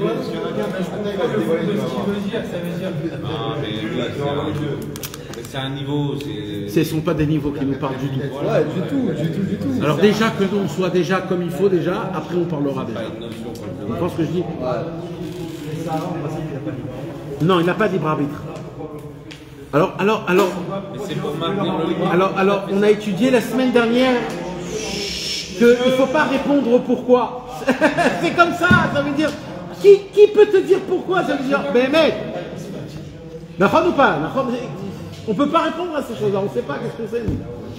Limite, même ça, on nous l'a dit en secret. Mais Nathan, si quelqu'un veut arriver à ce niveau-là, d'accord, il va avoir peur en voyant tout ça. C'est pour ça que Rabbeinu il vient et il dit ce monde est un pont très étroit, l'essentiel c'est de ne pas avoir peur. C'est pour ça que Rabbeinu dit ça. Ça veut dire que tous ces Judimiens n'aient peur de rien, frérot. Ne regarde rien, ne fais rien. Continue ta traque, avance sans rien regarder. Sans faire de compte. Hein? Pour ça, il y a les Sipurim Asiot. C'est ça que Rabbeinu il vient. Rabbeinu il vient, il dit écoutez, il faut que vous compreniez quelque chose, mes amis. Attendez, mes amis. Rabbeinu il vient et il dit comme ça. Vous savez pourquoi je suis mort à l'âge de 38 ans? Je vais vous dire pourquoi je suis mort à l'âge de 38 ans. J'ai commencé à dévoiler les Sipurim Asiot. Si maintenant vous allez dénigrer le Sipurim Asiot, en fait, je suis mort pour rien. C'est-à-dire que vous n'avez pas compris ce que j'ai fait. C'est ça ce que ça veut dire. C'est un sacrifice qu'il faut prendre au très haut niveau. C'est une des choses où il est le plus dénigré. C'est quoi la réponse que tu veux que je te dise? Alors, Bepchitout, frérot, Bepchitout, n'essaye pas de comprendre. Simplicité. Oui, c'est tout. Il faut le lire. Mais il ne faut pas essayer de comprendre. Il y a un jour un mec qui a un gars, c'est bon, je veux comprendre. Oui. Bien sûr qu'ils sont intéressants. C'est beau. Ça s'appelle d'être réveillé. En fait, quand tu vas lire les histoires, quelque part, tu vas te retrouver quelque part. Et là-bas, tu vas te dire, mais oh, il se passe quoi avec moi là? Bien sûr.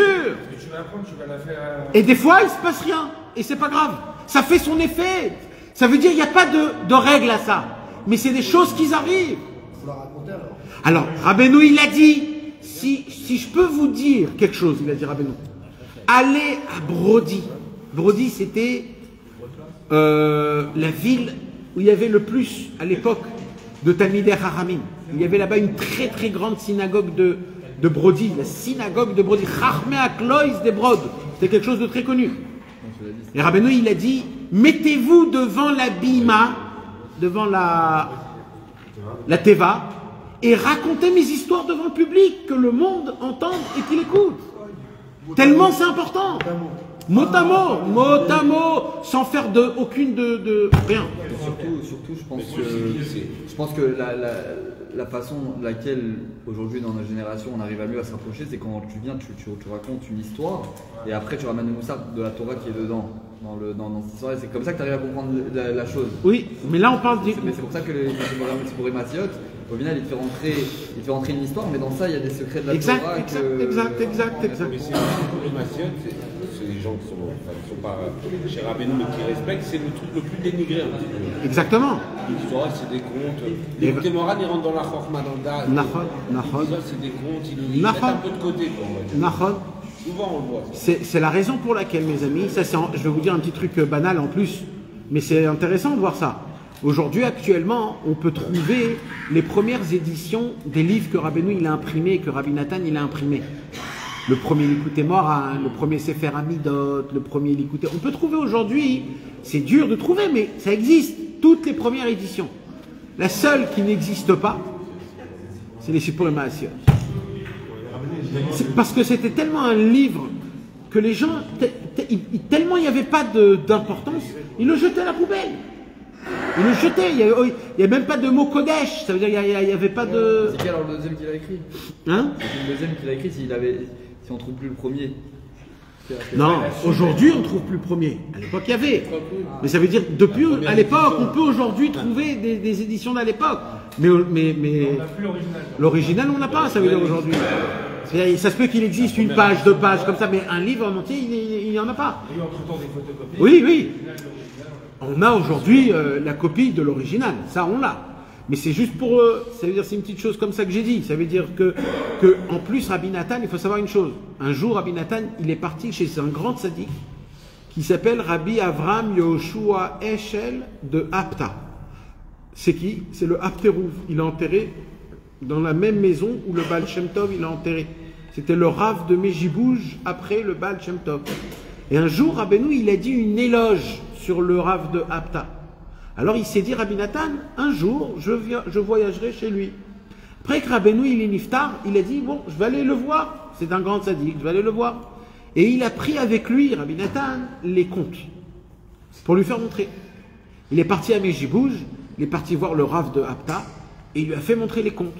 Le Rav de Apta, il a regardé le livre comme ça, et chaque feuille fait, waouh, waouh. Et tout le livre.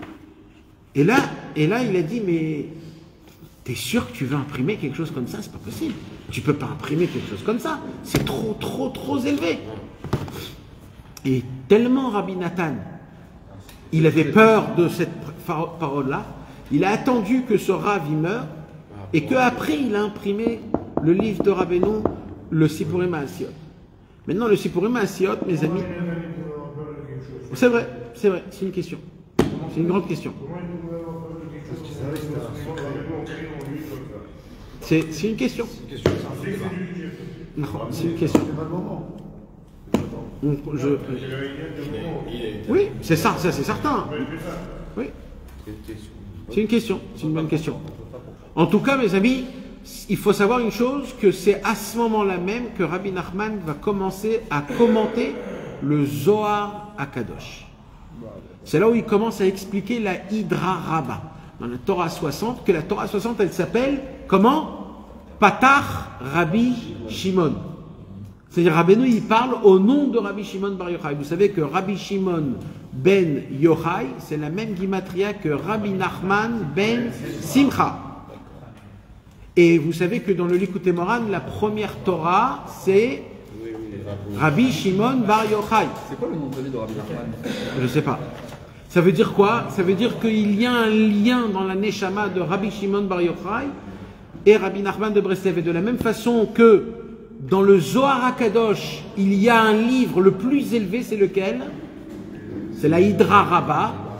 De la même façon, là, Rabbi Nachman, dans la Torah Samer, il est en train de dévoiler, comme dans le Zohar, il dévoile le niveau le plus élevé de la Hydra Rabba, c'est les Sipurim Maasiot. Rabbi Nachman de Breslev est en train de créer un nouveau langage spirituel directement. Au lieu qu'on ait été habitué que d'abord il passe par le cerveau, après par le cœur, là il passe d'abord par le cœur et après par le cerveau. Il demande d'éteindre notre cerveau. Comment? Il nous demande d'éteindre notre cerveau. Exactement, exactement, exactement. Il y a deux choses qui ne sont pas compréhensibles dans ce monde, c'est pourquoi le sommeil. Et pourquoi on a besoin de manger le rachis. Dès qu'on a le temps de dormir, s'arrêter un moment dans notre vie. Si Hachem a besoin de ça, et le manger pour d'abord se nourrir. Non, tu vas faire pas sans manger. Il a nourri, tu comprends. Oui, mais t'as pas le droit de ta famille, t'as pas le manger. Tu vas faire des repas sur les mains.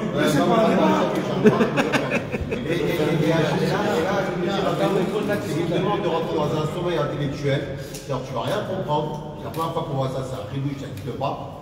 Tu vas rentrer, tu jettes ton truc, tu vas rentrer pour moi, pour la Torah, donc tu vas switcher avec ton cerveau. Et là-bas, je vais te préparer un sommeil que tu as créé à cause du Ochel. Et on voit que quand on mange du Ochel, il y a un truc qui se passe, c'est vrai que notre cerveau il est focus sur le manger, et en fait à ce moment-là c'est comme si on avait coupé un petit peu le lien avec le monde. Alors c'est deux choses de base, c'est des choses qui ne sont pas réellement nécessaires dans ce monde, sur le sommeil et le Oui. Il y a un... Tu jettes, tu vas rien comprendre. Tu sais où... Tu te mets dans un sommeil que moi-même je t'ai demandé, là-bas je vais pouvoir réparer, et justement avec le cœur, qu'avec le cœur tu peux faire ça, que le cerveau il peut pas accepter un truc comme ça. Tu sais où on le voit ça? Ce que tu viens de dire là? Mes amis, on est bientôt proche. Vous savez où on voit cela? Alors, qu'est-ce qu'on a dit? On a dit que c'est les contes, quand on raconte des contes, Rabbi Nachman il a raconté des contes, et c'est les contes, l'histoire qui va réveiller la personne. Alors maintenant on revient à ce qu'on a dit tout à l'heure. Qu'est-ce qu'on a dit tout à l'heure? On a dit que Ahashverosh, comment il a commencé à avoir une emprise sur le peuple juif. D'abord il a fait un michté. Quand il a fait un michté, il les a fait faire tomber tous dans un sommeil de 70 ans. On fait comment alors? C'est qui les a réveillés alors à cette époque-là? Comment? On a dit qu'on ne peut pas se réveiller. C'est ça tout le concept de Esther Amalka. Esther Amalka, elle a compris que pour réveiller le peuple juif, il faut faire de ça une histoire. Écrire la Megillat Esther, c'est la raison pour laquelle la halakha nous dit, même si tu as raté un mot dans la Megillat Esther, c'est pas soul. Parce qu'il faut que tu écoutes tout pour te réveiller de ton sommeil. Et il dit, Rabbeinu, on peut l'expliquer aussi en micro, pareil, comment? À chaque fois qu'on écoute la Torah, l'histoire de la Torah, ça nous réveille un petit peu, chaque Shabbat. Pourquoi c'est important d'entendre la Torah, la Kriyat Torah? C'est pour ce concept-là aussi. Mais bien sûr, mes amis, c'est en petit niveau. Après, il y a le spécifique de Rabbeinu, l'histoire que Rabbeinu, il a créée. Et c'est ça, c'est pour cela que à Purim, comment on annule notre cerveau? On boit du vin. Parce qu'à Purim, il faut dire Arur, Aman et Baruch Mordechai, mais sans le cerveau, qu'avec le cœur. Donc le travail à Purim, c'est d'annuler le cerveau. C'est ça le concept de l'histoire, c'est d'annuler le cerveau et de réveiller le cœur. On va faire ces formations tous les jours. La dernière Géoula, tout commence à Purim. Donc on peut faire des petites parties, c'est pas... Bêta. Tout commence à Purim. La Géoula. Nachon. À Purim, on a reçu la Torah de nouveau. Il y a écrit Kimouv et Kiblou. À Purim, à Shavuot, quand on était au Mont Sinaï, on a reçu la Torah par crainte. C'est quand qu'on a reçu la Torah par amour? À Purim. Pourquoi? Parce qu'on a enlevé le sommeil. Quand tu as enlevé le sommeil, ta Torah, elle devient une Torah d'amour. Quand tu es dans le sommeil, ta Torah, c'est une Torah de crainte. Tu fais les choses parce que tu es obligé, parce que tu as peur que Dieu il te punisse, parce que tu as peur que Dieu il t'enlève ta parnassa. Ça s'appelle dormir, ça. C'est pas ça réveiller. Hachem il dit, mais il y a un monde tellement beau dans la Torah, dans l'application. Il y a de l'amour, il y a de la joie. C'est parce qu'on est en train de sommeil. Quand tu es en sommeil, qu'est-ce qui se passe quand on te réveille et que tu es encore endormi? Tu es énervé. C'est quand un homme il sert Hachem, il est énervé. C'est qu'il est dans le sommeil, le monsieur. Ça, c'est pas bien de trop dormir aussi. C'est pour ça que c'est pas bien de trop dormir. Shayach la Mahamar Patach Rabbi Shimon, au sujet de la Torah qui s'appelle Patach Rabbi Shimon, la Torah numéro 60. Achar Sha'amar Rabbeinu Zichrono Livracha, après que Rabbeinu il nous a dévoilé, Mahamar Zehanal, après qu'il a dévoilé la Torah 60, Rabbeinu il a dit, j'ai une plaisanterie à vous dire. Alors, je ne sais pas si c'est le mot plaisanterie, mais... Un comment? Un langage raffiné, ok. Rabbeinu, il a voulu faire un petit raffinement comme ça, un petit truc sympathique. Amar bederer tzachut, il a dit Rabbeinu, Ayom amarti shlosha dvarim shelo kedivrei haolam. Aujourd'hui, j'ai dit 3 choses à l'envers du monde. Quand il a dévoilé la Torah 60, il a dit aujourd'hui j'ai dit 3 choses à l'envers du monde. À Olam Omri, le monde dit chez Sipurim Asiot Mesugal Leshena, que quand tu veux endormir quelqu'un, tu lui racontes des histoires. D'accord? Vani Amarti, et moi je dis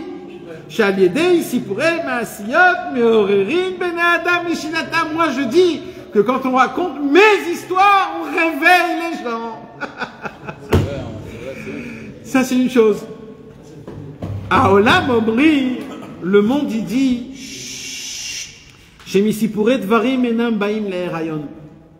le monde il dit que quand on raconte trop d'histoires, alors on ne tombe pas enceinte.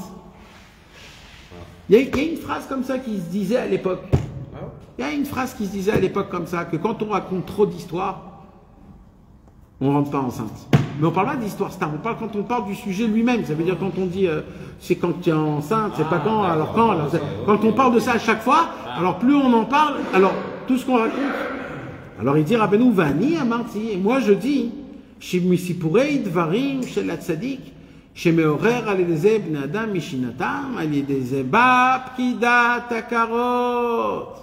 Mais moi je dis que quand on raconte à une femme enceinte, à une femme qui est fertile, non, une femme qui ne peut pas avoir d'enfant, stérile, quand on raconte mes histoires à une femme stérile, eh ben mes histoires vont faire en sorte que la femme elle aura des enfants.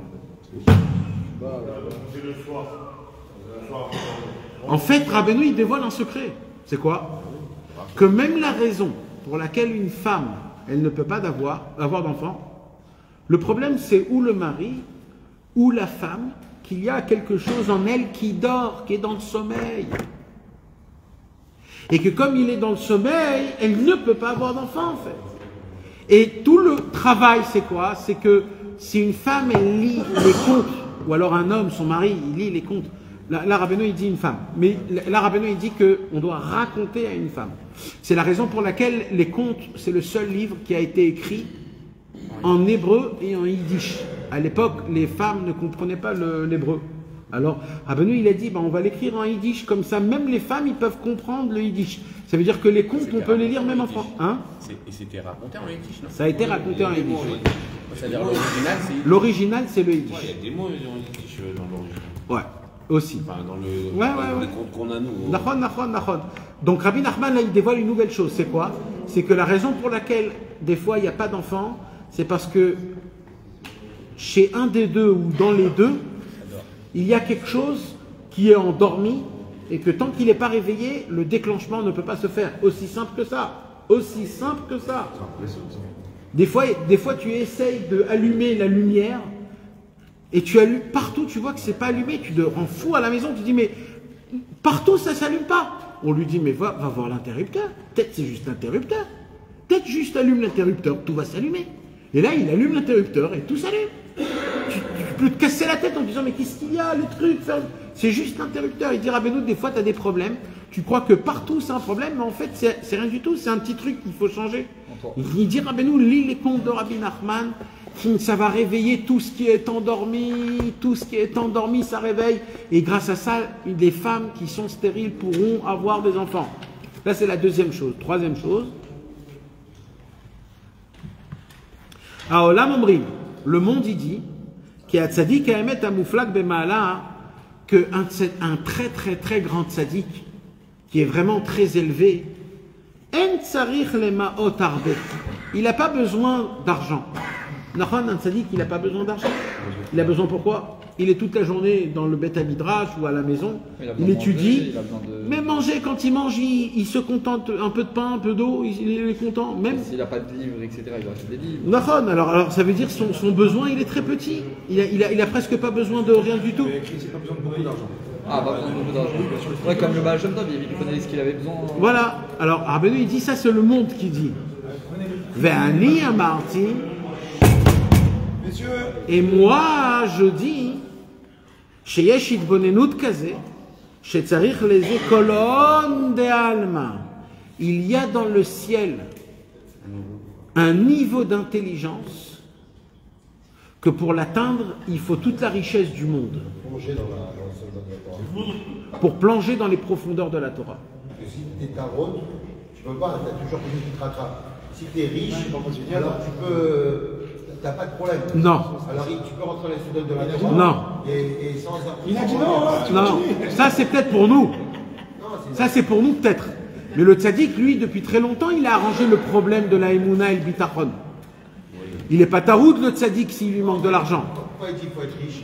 Non, là, il n'explique pas. Là, il ne donne pas une explication logique. Il dit, il existe un monde de la hitbonenout, c'est-à-dire de la vision profonde, d'une vision profonde de la Torah, où il dit, Rabbeinu, que pour atteindre ce niveau-là, le tzaddik, il a besoin de toute la richesse du monde. J'avais vu sur il y avait une explication à l'époque, je me rappelle bien, il a expliqué que justement, il fallait être riche pour pouvoir rentrer dans les profondeurs de la Torah. Je ne sais pas si c'était par rapport à Tarot ou pas.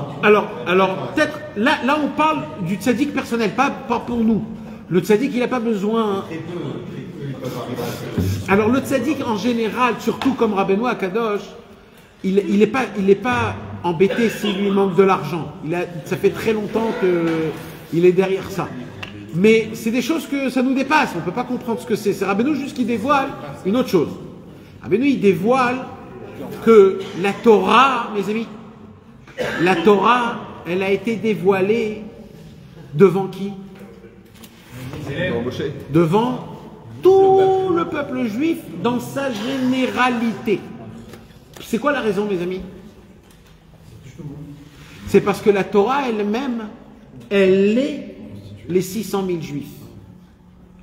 C'est pour cela que dans le mot Israël, il y a les Rachetevot, Yesh, Shishim, Ribo, Otiot, la Torah.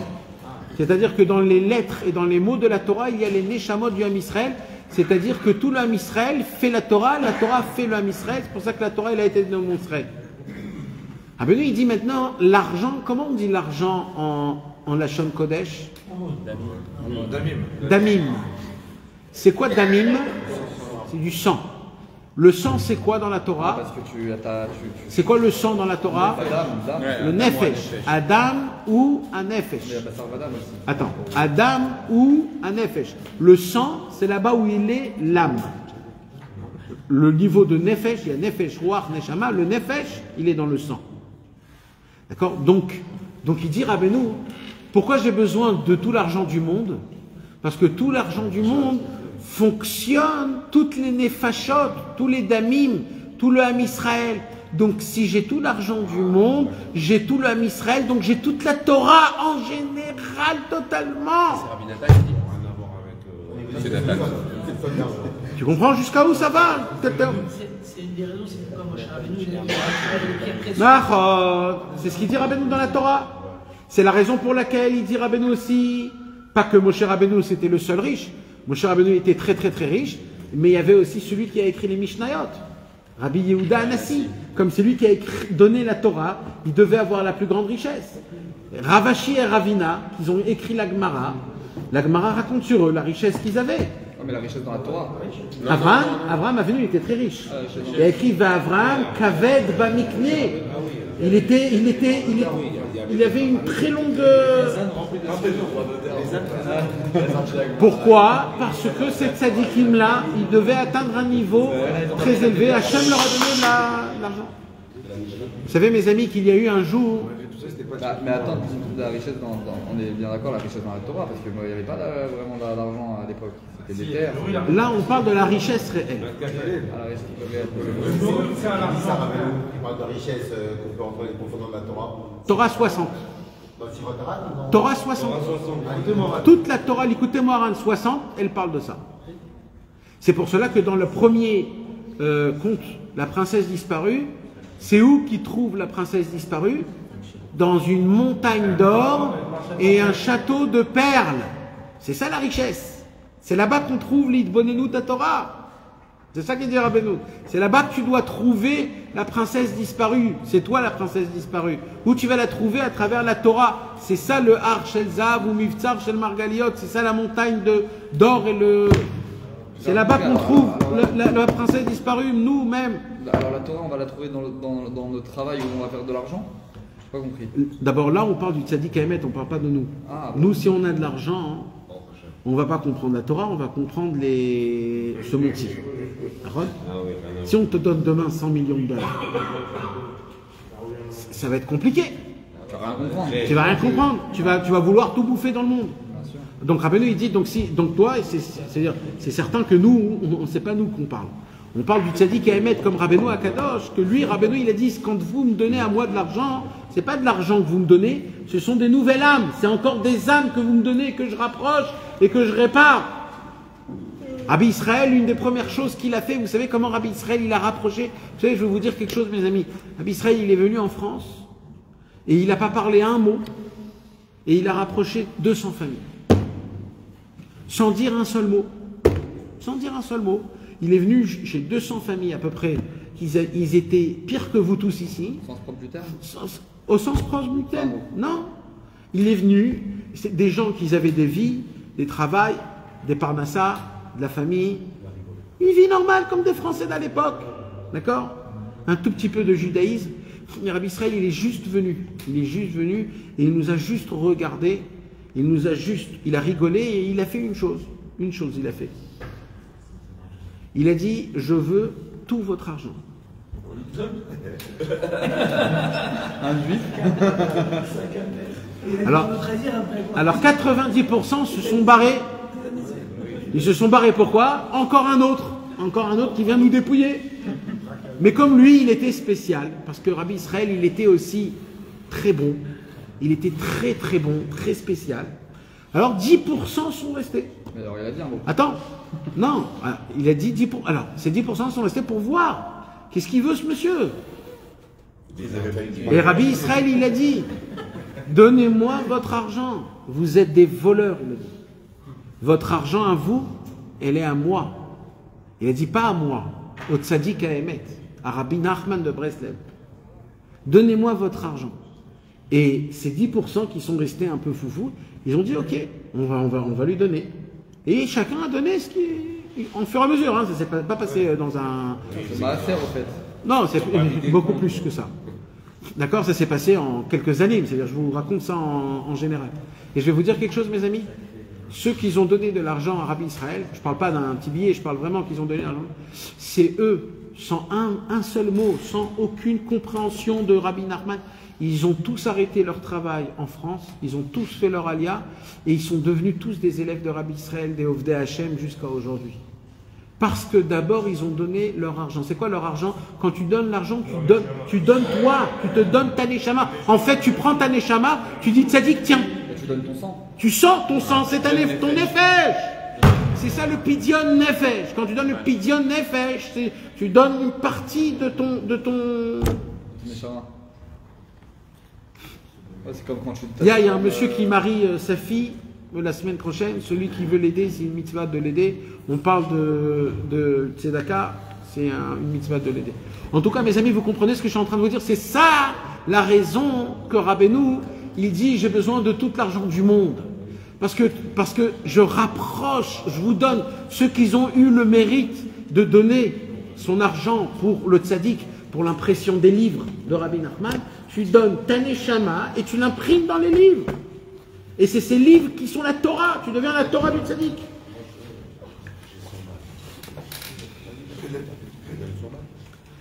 Je continue les amis. Amar Amatik Shamati Beshem Ishechad Mancher Rabbeinu Zichrono Livracha. J'ai entendu une histoire au nom de Rabbi Nachman. Chez Shama Mipiv Akadosh Linyan Masheretzono Aya chez Yutpesu Asipure Maasiot Gam Bilshon Taich Shanachlu Medabrim Bo.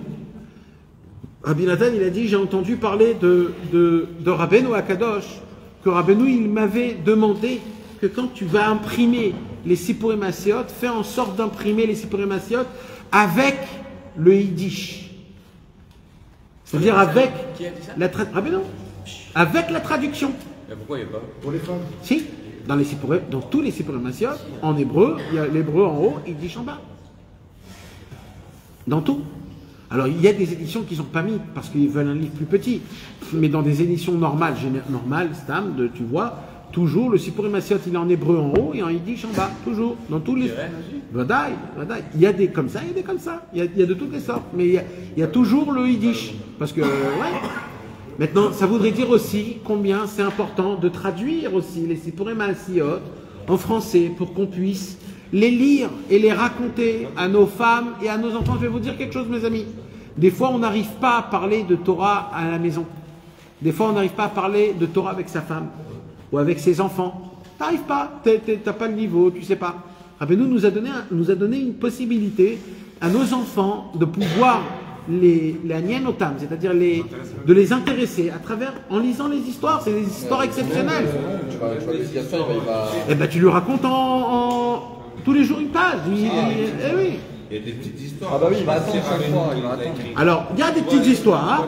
Oui. Là aussi, elles sont. Alors, non. Pose la question. Il y en a 13. Il y en a 13. C'est vérifié. Il y en a 13. Il n'y a pas plus et pas moins. Après, Rabbeinu, il a 13, comme les 13 attributs de pitié et de miséricorde. Hashem, El, Rachum, Vechanoun, Erech, Hapaim, Verav, Chesed, Vehemet, Notzer. Ça veut dire quoi tout ça? Tout ça, c'est tous les niveaux de pitié et de miséricorde qu'Akadosh Baruch Hu il a envers nous. Les Sipurim Asiot, ils réveillent dans le ciel la pitié et la miséricorde que Hashem il a envers nous. L'étape de la loi. Vous comprenez les amis? Ve'amar az sheyachol liyot benakel sheisha shei akara. Écoutez bien. Rabbeinu a dit facilement une femme qui est stérile et qu'elle veut avoir des enfants facilement. Shetikra bahem ezemase. Ça suffit même une histoire des contes de Rabbi Nachman. Mais il faut la émouna, mes amis. Tout c'est la émouna. Tout, c'est la émouna. Ça veut dire quoi la émouna? Il ne faut pas lire pour avoir des enfants. C'est ça, c'est pas la émouna, ça. La émouna, elle commence à partir du moment où je comprends pas. C'est pas ça la émouna. Les gens, ils disent j'ai lu, j'ai pas eu. Alors, c'est quoi la émouna? Alors, non. Ça, c'est un business. J'ai lu, je reçois. Cause-effet. Il y a une autre chose. Alors, attendez.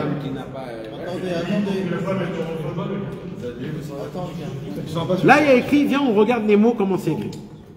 Ve'amar az sheyachol liyot benakel. Ça serait possible d'une manière facile. Sheisha shei akara tikra bahem eze maase. Qu'une femme, qu'elle va lire un des contes, un parmi les contes, une femme stérile, va lire des etipaked letova vetiske lebanim. Et grâce à ça, elle aurait possibilité d'être entendue et d'avoir des enfants. J'explique. Alors, j'explique, juste avant. Ça veut dire quoi? Ça veut dire comme ça. D'abord, il faut vouloir ce que Hachem, il veut. Une femme et un homme, ils doivent d'abord s'annuler à la volonté d'Hachem. Si Hachem, il veut, il me donne des enfants. Si Hachem, il veut pas, alors c'est pour mon bien de ne pas avoir des enfants. C'est ça la émouna. La émouna, c'est que tout ce qui m'arrive et tout ce qui se passe, d'abord, c'est Hachem Yitbarach. Et c'est ça, ça. Maintenant, Hachem m'a donné une possibilité comment on dit, de surpasser la nature, ou même d'intervenir, ou avec la prière, ou avec des nouveautés que les tzadikim dévoilent à travers les contes, mais en gardant l'idée que quoi qu'il se passe, c'est Hachem et c'est bien. C'est ça la émouna. Quand tu lis comme ça, il dit Rabbeinu, là, les enfants, ils viennent. Mais ne fais pas un business. J'ai lu, tu me donnes. Mais c'est pas comme ça que ça fonctionne. Et toutes les ségoulottes, c'est pour ça que ça marche pas, parce que c'est comme ça que ça fonctionne. Il faut être émette. Il faut d'abord vouloir la volonté d'Hachem, se dire, voilà, moi, Hachem, je anime Kabel, voilà. Mais à l'inverse, ça marche. C'est quoi l'inverse? C'est-à-dire que sur la Tava, ça marche. Ah, dans les Sipurim Asiot, ok, ouais. Ça, pour réveiller, pour réveiller, ça marche. Pour réveiller la Neshama, il suffit de lire. Vous savez que Rabbi Israël Ber, au dessert, il a dit, le Sipurim Asiot, il faut l'imprimer en or. Vous imaginez? Oui, ils ont fait un très beau. Et Rabbi Israël, la première afatsa, vous savez mes amis, quand Rabbi Israël, il a rapproché la première banque qu'il avait, quand Rabbi Israël, il a rapproché son première équipe qu'il avait des Chaverim, à l'époque, en 80-81, et ben, Rabbi Israël, il ne savait pas si c'était des gens intimes, les gens autour de lui. Alors, il voyait que Rabbi Israël ne leur disait pas des choses. Alors il y a un qui est venu, il dit, Rabbi Israël, pourquoi tu ne nous parles pas? Pourquoi tu... Il dit, Rabbi Israël, si vous êtes vrai,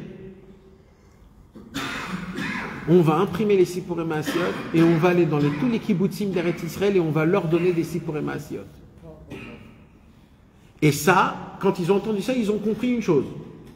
Si vous voulez commencer qu'on crée quelque chose, vous et moi, Rabbi Israël, et c'est à travers la façade du Sipurim Maasiot. Tout de suite, ils ont ramassé de l'argent, ils ont imprimé le Sipurim Maasiot, ils sont allés dans les kibbutzim et pour la première fois dans le monde, la première afatsa dans les kibbutzim a été du Sipurim Maasiot qu'ils ont fait à l'époque, ils ont imprimé, c'est rentré et ça a fait énormément de choses. Et après cela, Rabbi Israël, il a dit maintenant on va commencer à créer un nouveau inyan. Et c'est comme ça que ça a commencé, tout le tfous, tout la fatsa, tout la passa, à travers d'abord le premier des livres, le Sipurim Maasiot. Mes amis, si vous voulez ramener quelqu'un de très très loin, ça commence par le Sipurim Maasiot. Parce que les gens, ils veulent comprendre. Les gens, ils veulent... là, Rabbeinu dit, t'as pas compris, je vais te briser ton cerveau. Et je vais te donner un Sipurim Maasiot, tu vas lire des histoires. C'est les histoires qui vont te rapprocher. Et aussi, en plus de cela, oui. Tu comprends rien. Et c'est magique. Atkan Shamati Viesh Smichut les Emima chez mes voir, mais ma marche, elle est des Sipurim Maasiot. Quand tu as dit, par exemple, une chaumiouche, des choses à l'intérieur, comment tu vois des choses. Alors oui, vadaï. Mais des fois, tu essayes ça et les gens, ils sont pas réveillés. Des fois, oui. Ouais, ils arrivent, eux qui sont. Bah oui. Des fois, tu dis à quelqu'un, tu lui dis, Harry, le désespoir n'existe pas. Il te regarde comme ça. Non, tu viens avec quelqu'un, tu lui dis, tu vois, regarde, il y a un petit livre, Tikkun HaKlali, il y a 10 psaumes. Quand tu lis 10 psaumes, sache une chose, tu répares toutes tes fautes depuis que tu es né jusqu'à aujourd'hui.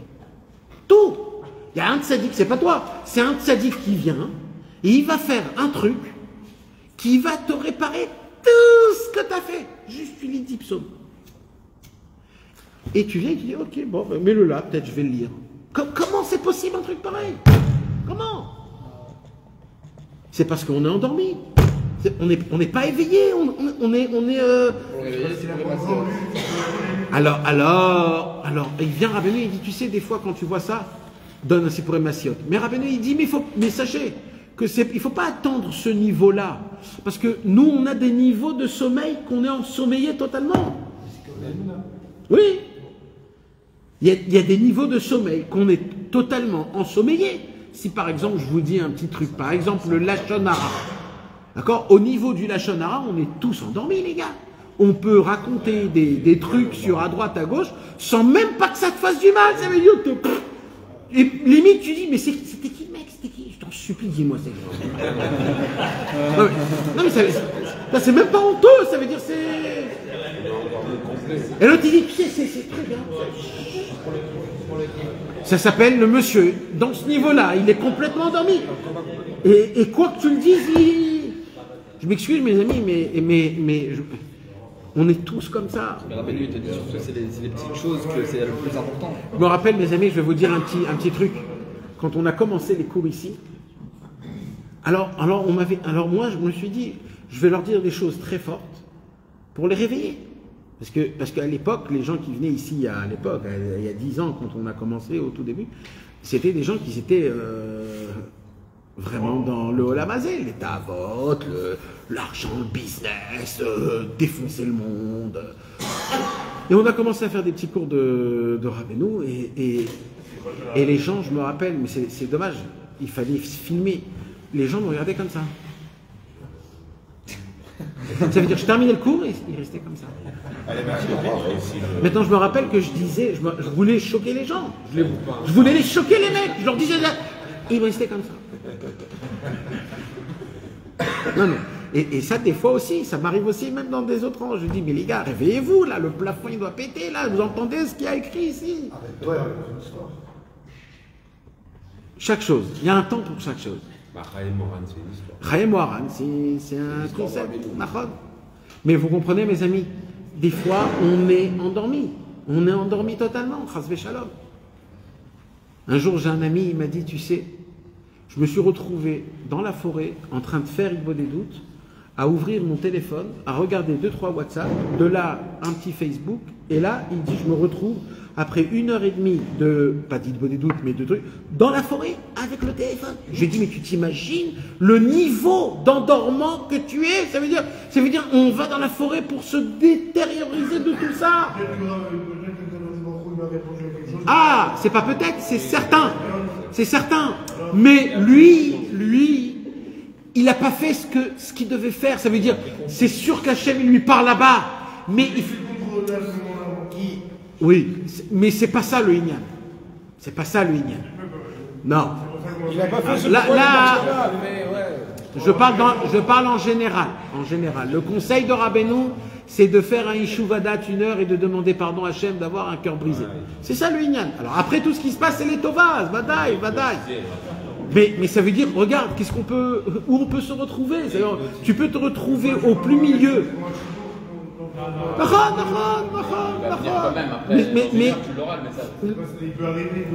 Mes amis, c'est pas ça le Inyan.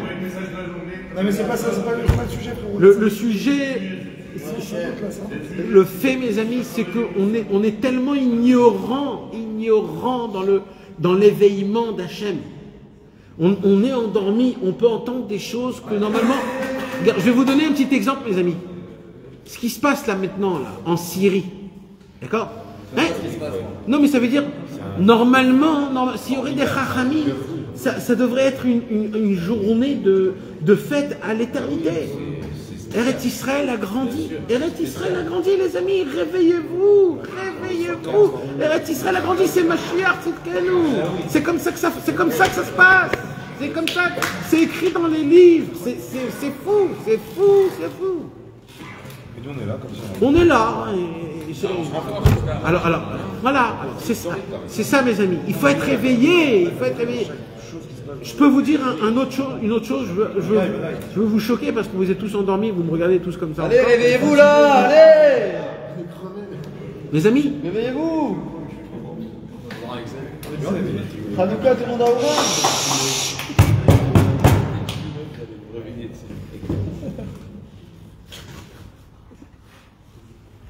peut-être le Mashiach il est arrivé et nous on est endormis. Surprise. À quoi tu vois ça? Vous croyez que je rigolais? Ça serait même pas ça. J'avais entendu qu'à chaque génération on avait dit c'est dévoilé. C'est dévoilé? Non, c'est trop facile. C'est l'éducation générale. Pas de question. Il y a une seule chose que je peux dire sur ce sujet. Oui, c'est dévoilé. Il y a une seule chose, oui. Je crois qu'à nous on m'avait dit que genre, à chaque génération il y avait des machins mais qui ne dévoilaient pas parce que ça on n'était pas prêts. En vrai, il est plus sur la machine. Attends. Puisque nous, on est. Attends. D'abord, Mashiach, c'est quelqu'un qui il faut qu'il change quelque chose. Il ne sait pas qui il est. Non, mais ça c'est quand il n'est pas dévoilé. Oui, quand il n'est pas dévoilé. Alors, maintenant, t'as pas compris ce que je veux dire. Je vais m'expliquer.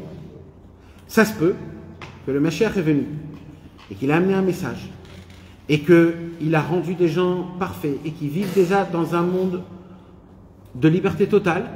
Et il y a des gens qui sont endormis et qui ne sont pas du tout au courant de ce qui se passe et qui vivent encore dans la galoute, dans le Yetzerara. Mais tout ça s'est déjà passé déjà. Et nous en train de dire we want Mashiach now, we want. Il est là, il est arrivé, il est là. C'est de ça que je parle. Maintenant, je dis pas que c'est ça. Encore une fois, je dis pas que c'est ça. Je dis, c'est une possibilité à 100%, pas à 50%, à 100%. Il faut. D'accord. Maintenant, il y a une chose à dire à ça. Il est valable. C'est pas si arrivé. Il y en a qui dorment encore. Il est valable. Il y a des gens qui dorment. Oui. Il y a des gens qui dorment. Vadaï. Oui, mon ami, oui. Et vous savez qu'est-ce qu'il y a à dire à ça? Parce que je peux pas trop parler de ce sujet-là. C'est pas. Il y a deux choses à dire à ça. Force et courage.